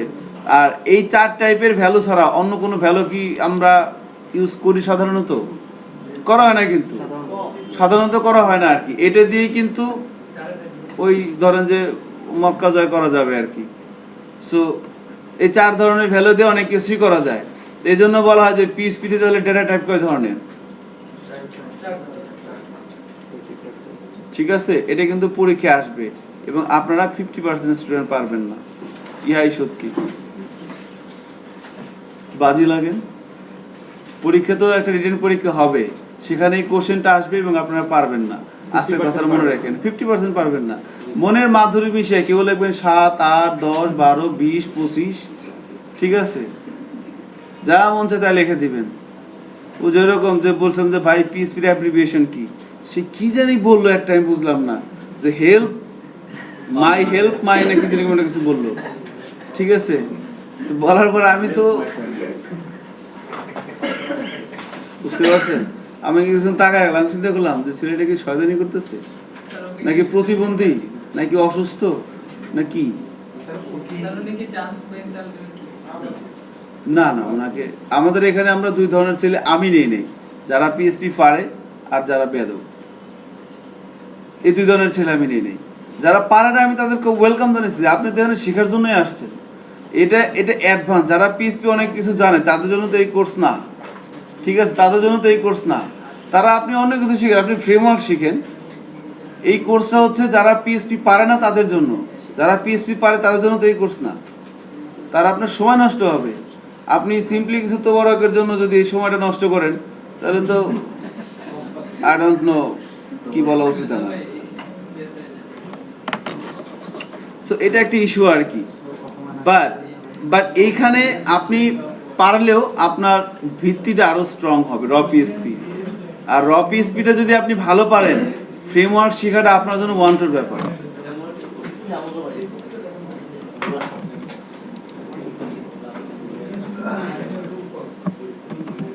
তাহলে ভেরিয়েবলের ডেটা টাইপ 4 ধরনের আমরা দেখতে পাচ্ছি। আর ডেটা টাইপটা বলে দিতে হচ্ছে না, ভেরিয়েবলের মানের উপর বেস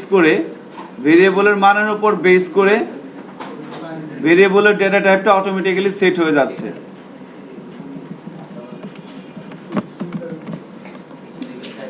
আচ্ছা, এবার একটা জিনিস খেয়াল করেন। তাহলে আমরা ফার্স্ট নেমের মধ্যে সাপোজ ধরেন রাখলাম এভাবে মেহেদি। এবার আরেকটা ভেরিয়েবল নিলাম লাস্ট নেম, এর মধ্যে রাখলাম হাসান।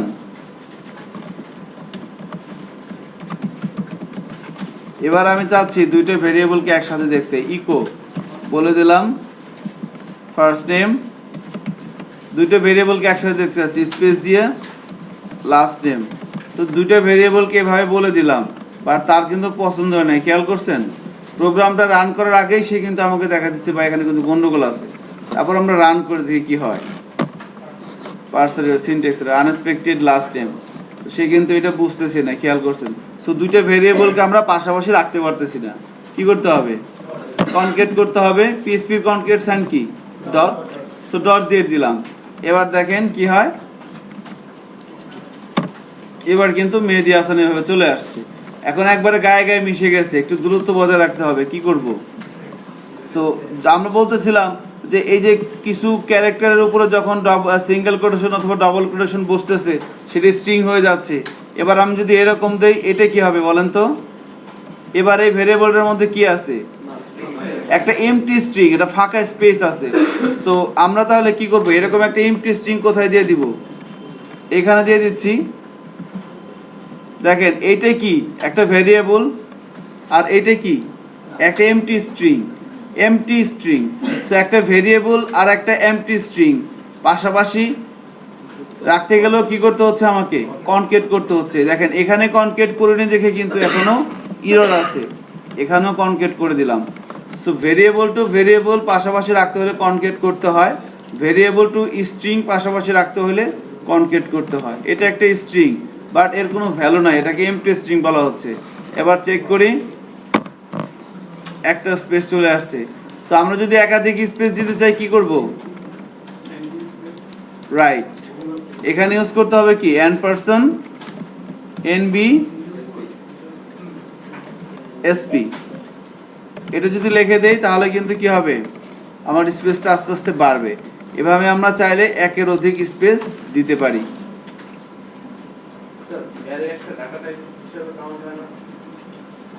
অ্যারে তো একটা স্পেশাল ভেরিয়েবল, ডাটা টাইপ কিভাবে হবে? ঠিক আছে, অ্যারে একটা স্পেশাল ভেরিয়েবল যার কাজ আছে।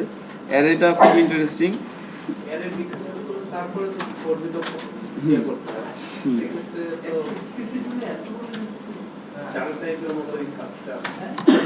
অ্যারে একটা ভেরিয়েবল, অ্যারে তো ডেটা টাইপ না। অ্যারে একটা স্পেশাল ভেরিয়েবল যার কাজ হচ্ছে মাল্টিপল ভ্যালু স্টোর করা।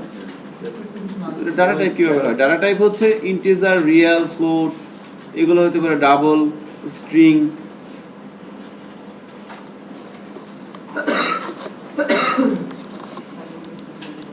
ওকে, এইভাবে কিন্তু আমরা ভেরিয়েবল নিয়ে কাজ করতে পারছি। ঠিক আছে, সো এখন থেকে শুরু করে একটু ঘুরে আসেন, তারপর আমরা পরবর্তী আলোচনা কন্টিনিউ করব। আমরা যখন ইকো করতেছিলাম এভাবে কোন একটা ভেরিয়েবলকে, সো আমরা যদি সিঙ্গেল কোটেশনের মধ্যে কোন একটা ভেরিয়েবল এভাবে লিখে দিই তাহলে কি হয় আমরা চেক করি। সিম্পলি একটা সিঙ্গেল কোটেশনের মধ্যে আমরা ভেরিয়েবল লিখে দিলাম। রেখে দেওয়ার পর এবার যদি আমরা আউটপুটে দেখি এটার কি অবস্থা, কি হয়ে গেছে। সো সিঙ্গেল কোটেশন ভেরিয়েবলটাকে চিনতে পারতেছে না। এবার দেখি ডাবল কোটেশন কি করে। এবার ডাবল কোটেশন দিলাম, চেক করি। ঠিক আছে, সো দেখতে পাচ্ছি ডাবল কোটেশন সিঙ্গেল চিনতে পারতেছে, single quotation variable, sorry double quotation variable চিনতে পারতেছে, সিঙ্গেল কোটেশন ভেরিয়েবল চিনতে পারতেছে না। সো এটা আমাদের একটু মনে রাখতে হবে, এটা কাজে লাগবে সামনে। সো এটা ছিল ওভারঅল ভেরিয়েবলের কনসেপ্ট আর কি। সো ভেরিয়েবলের পরে আমরা যে বিষয়টা নিয়ে কথা বলবো সেটা হচ্ছে অপারেটর। সো খেয়াল করেন আমরা আরেকটা পিএসপি ফাইল তৈরি করে নিচ্ছি, আমরা নাম দিচ্ছি অপারেটর, operator.php। সো এই অপারেটরের মধ্যে এসে আমরা যে কাজটা করব এখন সেটা হচ্ছে অপারেটর নিয়ে একটু প্র্যাকটিস করব আর কি। সো অপারেটরটা অনেকভাবেই আমরা ক্লাসিফাই করে থাকি, পড়েছি। হ্যাঁ, সো আমরা আমাদের আলোচনার সুবিধার্থে বা বিগিনার লেভেল থেকে অ্যাডভান্স লেভেলে যাওয়ার জন্য যে জিনিস মানে যেভাবে অপারেটরকে ক্লাসিফাই করলে আমাদের জন্য সবচেয়ে সহজ হয়, সেভাবে আমরা অপারেটরকে 4টা ভাগে ভাগ করা হয়েছে আর কি, আমরা ভাগ করে নিয়েছি। তা আপনাদের সুবিধার উপর বেস করে। সো আমরা প্রথমে বলা হচ্ছে অ্যারিথমেটিক অপারেটর।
হ্যাঁ,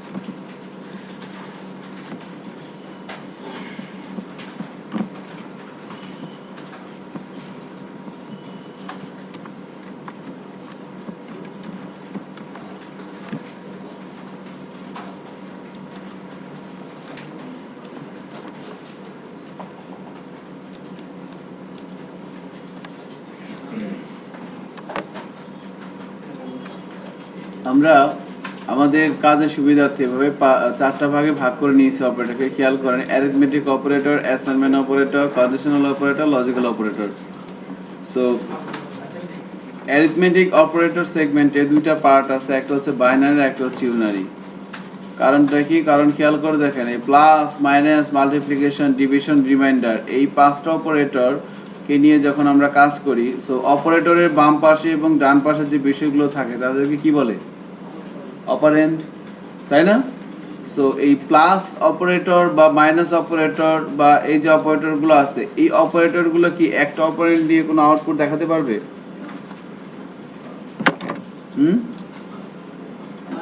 ভালো করে চিন্তা করে বলেন, সম্ভব? সম্ভব না, তাই না? এই জন্য এদেরকে বলা হচ্ছে বাইনারি বেস কত? 1.5 না 2? 2। এই জন্য এদেরকে বলা হচ্ছে কি? Binary operator. ইউনারি অপারেটর বলা হচ্ছে, দেখেন, প্লাস প্লাস, মাইনাস মাইনাস, আর একটা হচ্ছে কি? Negation sign, minus. এই তিনটে অপারেটরকে বলা হচ্ছে ইউনারি অপারেটর। কারণ কি? কারণ হচ্ছে এই অপারেটরগুলো একটা করে অপারেন্ড নিয়ে কাজ করতে পারে। যেমন ধরেন, আমি যদি বলি যে $x = 10,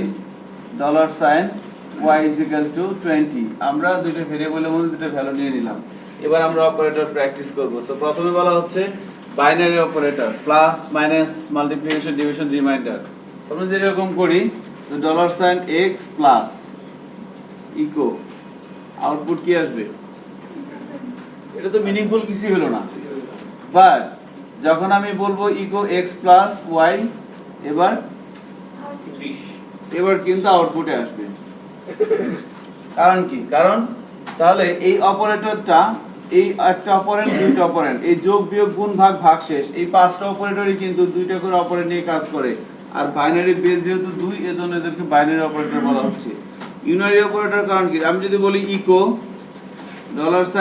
$x প্লাস প্লাস, এটা কিন্তু মিনিংফুল, তাই না? কি বলেন তো প্লাস প্লাস? ইনক্রিমেন্ট অপারেটর, তাই না? ইনক্রিমেন্ট হচ্ছে এখানে, ইনক্রিমেন্ট ডিক্রিমেন্ট করার জন্য plus plus increment, minus minus কি ডিক্রিমেন্ট। আর আমি যদি এভাবে বলি ইকো $x, আউটপুট কি আসবে বলেন তো?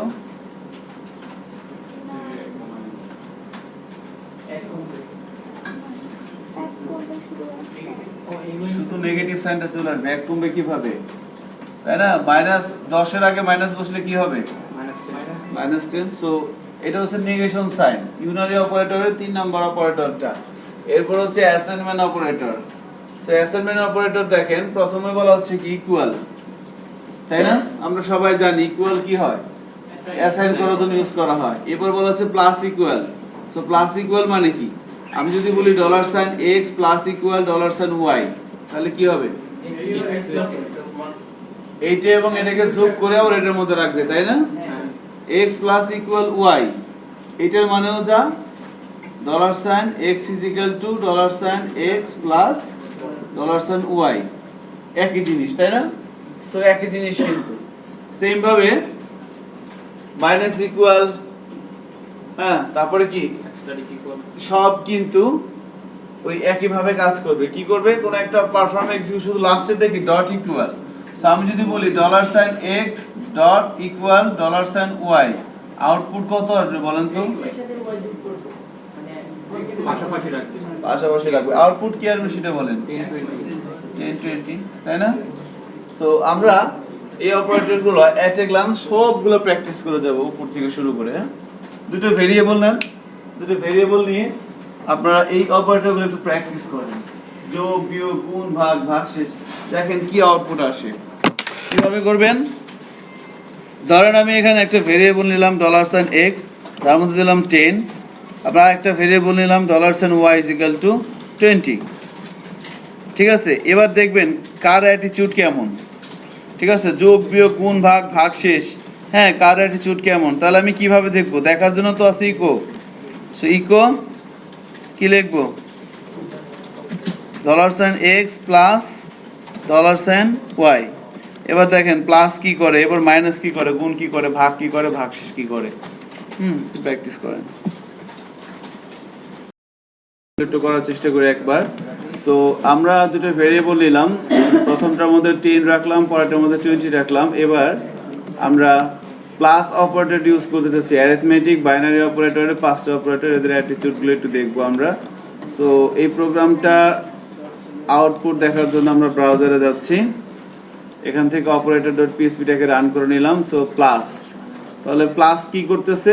এর ডান পাশে এবং বাম পাশে যে আছে তাদেরকে যোগ করতেছে। এবার আমরা যদি দেখি এভাবে, তো লাইন ব্রেক দিয়ে দিই, তো লাইন ব্রেক দিয়ে দেখি এবার মাইনাস কি করে, তাই না? আমরা জানি সব কিছু, বাট তারপর আমরা একটা গ্লান্স দেখে যাব। -10, সো -10 আসতেছে কেন বলেন তো? কারণ y কত, তাই না? এভাবে কিন্তু সে কাজটা করতেছে। এবার আমরা কি ইউজ করব? মাল্টিপ্লিকেশন, তারপরে ডিভিশন। ডিভিশনটা কই? এই তো ডিভিশন। সো এখানে কত আসবে আউটপুট? 200, তাই না? এখানে কত আসবে? আচ্ছা, 200টা আমরা এখানে দেখতে পাচ্ছি। 200টা আগে দেখি। প্লিজ কথা বলবেন না পেছনে, কথা বললে কিন্তু আমি ক্লাস থেকে বের করে দেব, ঠিক আছে? আর যদি কথা বলতে হয় ক্লাসের বাইরে যে কথা বলবেন। সবাইকে বলে দিচ্ছি কিন্তু আর একবারে কথাটা বলবো না। কথা বলার জন্য আধা ঘন্টা সময় দিছিলাম না, তখন তো কথা বলছেন।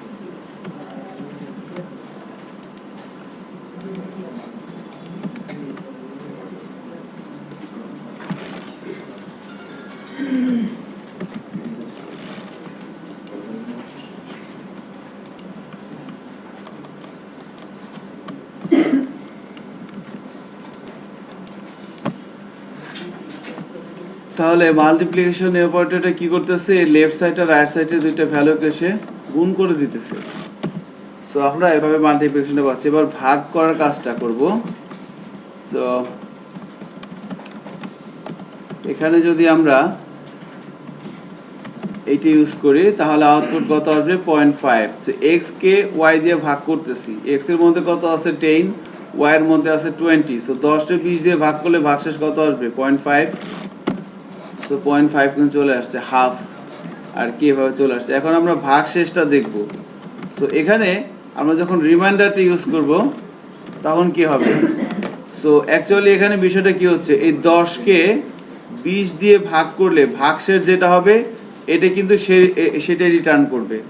এটাকে কি বলা হচ্ছে, মডিউলাস, ভাগশেষ। এই রিমাইন্ডার অপারেটরটার কাজ কি, কাজ হচ্ছে কি এই সংখ্যাটাকে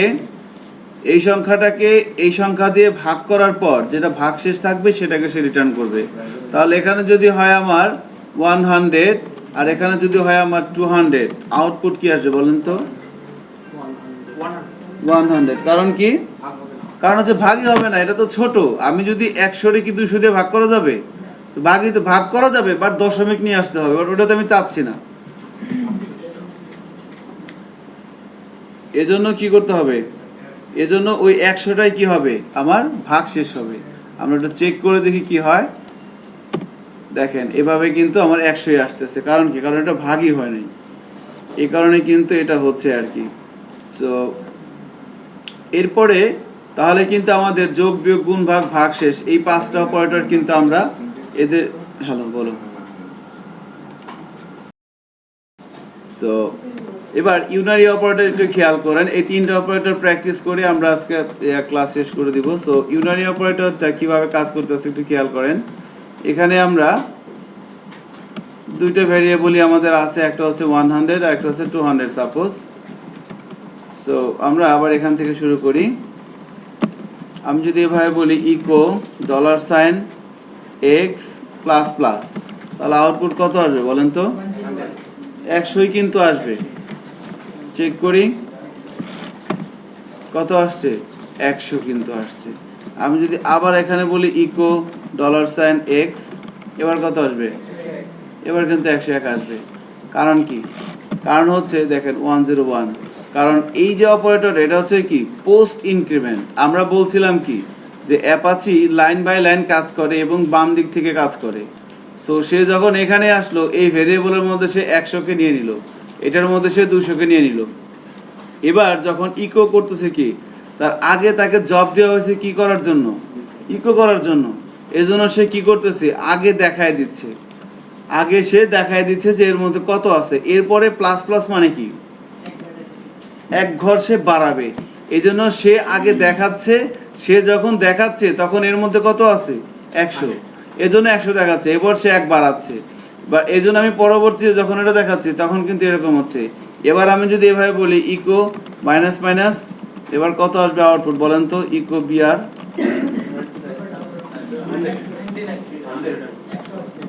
আউটপুট কিন্তু দুইটা আসবে, তাই না? প্রথমে কত আসবে,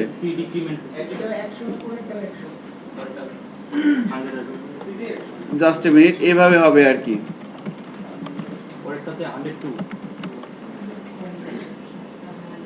তাহলে প্রথমে এখানে কত, এখানে কত দেখাবে, সে 100 দেখাবে। এরপরে 1 বাড়াবে, বাড়ানোর পরে কি করবে এটা কি করতেছে, প্রথমেই বাড়াই দিচ্ছে। এটা কিন্তু প্রথমেই বাড়াচ্ছে, তারপরে কি দেখাবে। সো এর মধ্যে এখন কত আছে, সিম্পলি যদি আমরা এইভাবে দেখি তাহলে এটা কেটে দিয়ে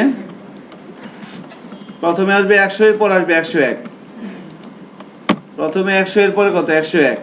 আমরা যদি এখানে বলি প্লাস প্লাসটা যদি আমরা আগে দেই তাহলে কি হয়, প্লাস প্লাসটা আমরা আগে দিয়ে দিলাম, তাহলে এবার কিন্তু তার কাছে আগে ইনস্ট্রাকশন কি আসছে, বাড়ানোর জন্য বলছে এক ঘর বাড়াও, এবার বলছে কাকে বাড়াবা, এটাকে বাড়াবা। তাহলে এবার কত আসবে আউটপুট বলেন তো, দুইটাই কিন্তু 101 আসবে। সো আমরা একটু চেক করি, দেখেন দুইটাই কিন্তু 101 101 চলে আসছে। সেভাবে কিন্তু বিষয়টা কাজ করতেছে। তো এই জন্য এটাকে বলা হচ্ছে কি প্রি ইনক্রিমেন্ট, আগে বাড়তেছে পরে দেখাচ্ছে। আর যখন আমি এটাকে পরে দিব এটাকে বলা হচ্ছে কি পোস্ট ইনক্রিমেন্ট। তো সেম ভাবেই কিন্তু ওই মাইনাসটা কিভাবে কাজ করে, আমি যদি বলি minus minus minus minus x, তাহলে কি হবে, আগে দেখাবে এরপরে কমাবে। তাহলে এবার আউটপুট কত আসবে বলেন তো, প্রথমে 100 এরপরে 99, তাই না, প্রথমে 100 পরে 99 আসার কথা, আমরা একটু চেক করি, প্রথমে 100 পরে 99। সো সেন্স ডেভেলপ করতে হবে আর কি এখান থেকে অপারেটরগুলোতে, যে কাকে কি রকম কাজ করে। আপনি ভেরিয়েবলের মধ্যে মান নিলেন, এর আগের পর এটা বসাই দিলেন, দেখলেন যে আগে এখান থেকে আপনি চিন্তা করবেন যে আউটপুট এইটা আসবে, তারপরে আউটপুট দেখবেন। এভাবে এই বিষয়গুলো কিন্তু স্কিপ করা যাবে না, কারণ এগুলোই কিন্তু আরেকটু পরে আমরা ইউজ করব। ধরেন যখন ইউজারের কাছ থেকে ইনপুট নিয়ে কাজগুলো করব, তখন কিন্তু আপনি পারবেন না, আটকে যাবেন। এটা প্রিভিয়াস এক্সপিরিয়েন্স থেকে বলতেছি। পোলাপান এগুলো দেখে মনে করে কিছুই না, এটা তো ফালতু জিনিস, পারি না, কিন্তু পরে যখন একটা কাজ করতে তখন কিন্তু বসে থাকে। স্কিপ করা যাবে না, কিন্তু এগুলো প্র্যাকটিস করে করে সামনে যেতে হবে, এটা একটা ইস্যু আর কি। সো এখন আমরা মাইনাস মাইনাস দিচ্ছি, তার মানে কমতেছে, বাট এইটাই যদি আবার আগে দেই তাহলে কি হবে, আগে কমাবে এরপরে দেখাবে। সো দুইবারে কি minus minus.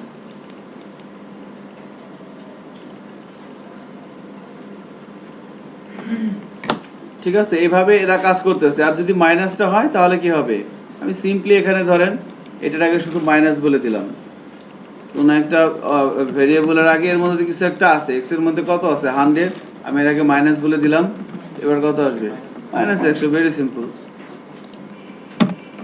-100 negation sign just, আর কিছুই না। সো এইভাবে কিন্তু এই অপারেটরগুলো কাজ করতেছে। কি অপারেটর, তাহলে আমরা অ্যারিথমেটিক অপারেটরের মধ্যে বাইনারি আর ইউনারি অপারেটর যে 5 এবং 3 8টা অপারেটর কিভাবে কাজ করতেছে বা কখন কি ডিসিশন নেয়, বিষয়টা কিন্তু এখানে প্র্যাকটিস করা হচ্ছে। এরপরে আমরা অ্যাসাইনমেন্ট অপারেটর, কন্ডিশনাল অপারেটর এবং লজিক্যাল যে অপারেটরগুলো আছে সেই অপারেটরগুলো নিয়ে প্র্যাকটিস করব নেক্সট ক্লাসে। সো অপারেটরের পরে আমাদের আসবে আলোচনা হচ্ছে স্টেটমেন্ট। আমরা স্টেটমেন্ট সেগমেন্টে দেখব যে একটা হচ্ছে কন্ডিশনাল, প্রথমে দেখব কন্ডিশনাল, তারপরে রিপিটেড।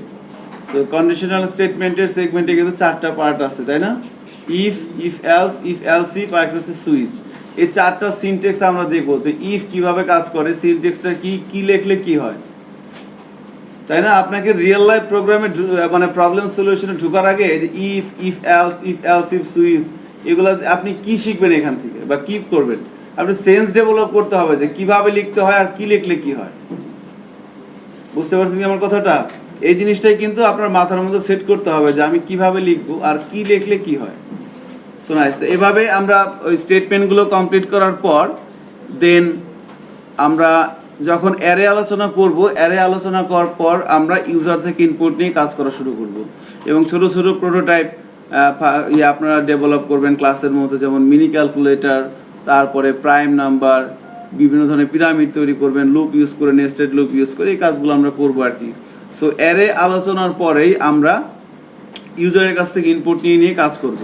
এখন যেমন ধরেন এই যে অপারেটরগুলো আমরা প্র্যাকটিস করতেছি, এখানে কি ইউজার কোনো ইনপুট দিচ্ছে না, কিন্তু আমরা সিম্পলি একটা ভ্যালু অ্যাজিউম করে নিচ্ছি, দেন তার উপর বেস করে আমরা দেখতেছি যে অপারেটরগুলো কিভাবে কাজ করে। বাট আমরা কিন্তু ইউজারের কাছ থেকে ইনপুট নিয়ে কাজ করবো এবং ওইটাই কিন্তু আমাদের আলটিমেট গোল, এবং সেটা হবে অ্যারে আলোচনা হওয়ার পর।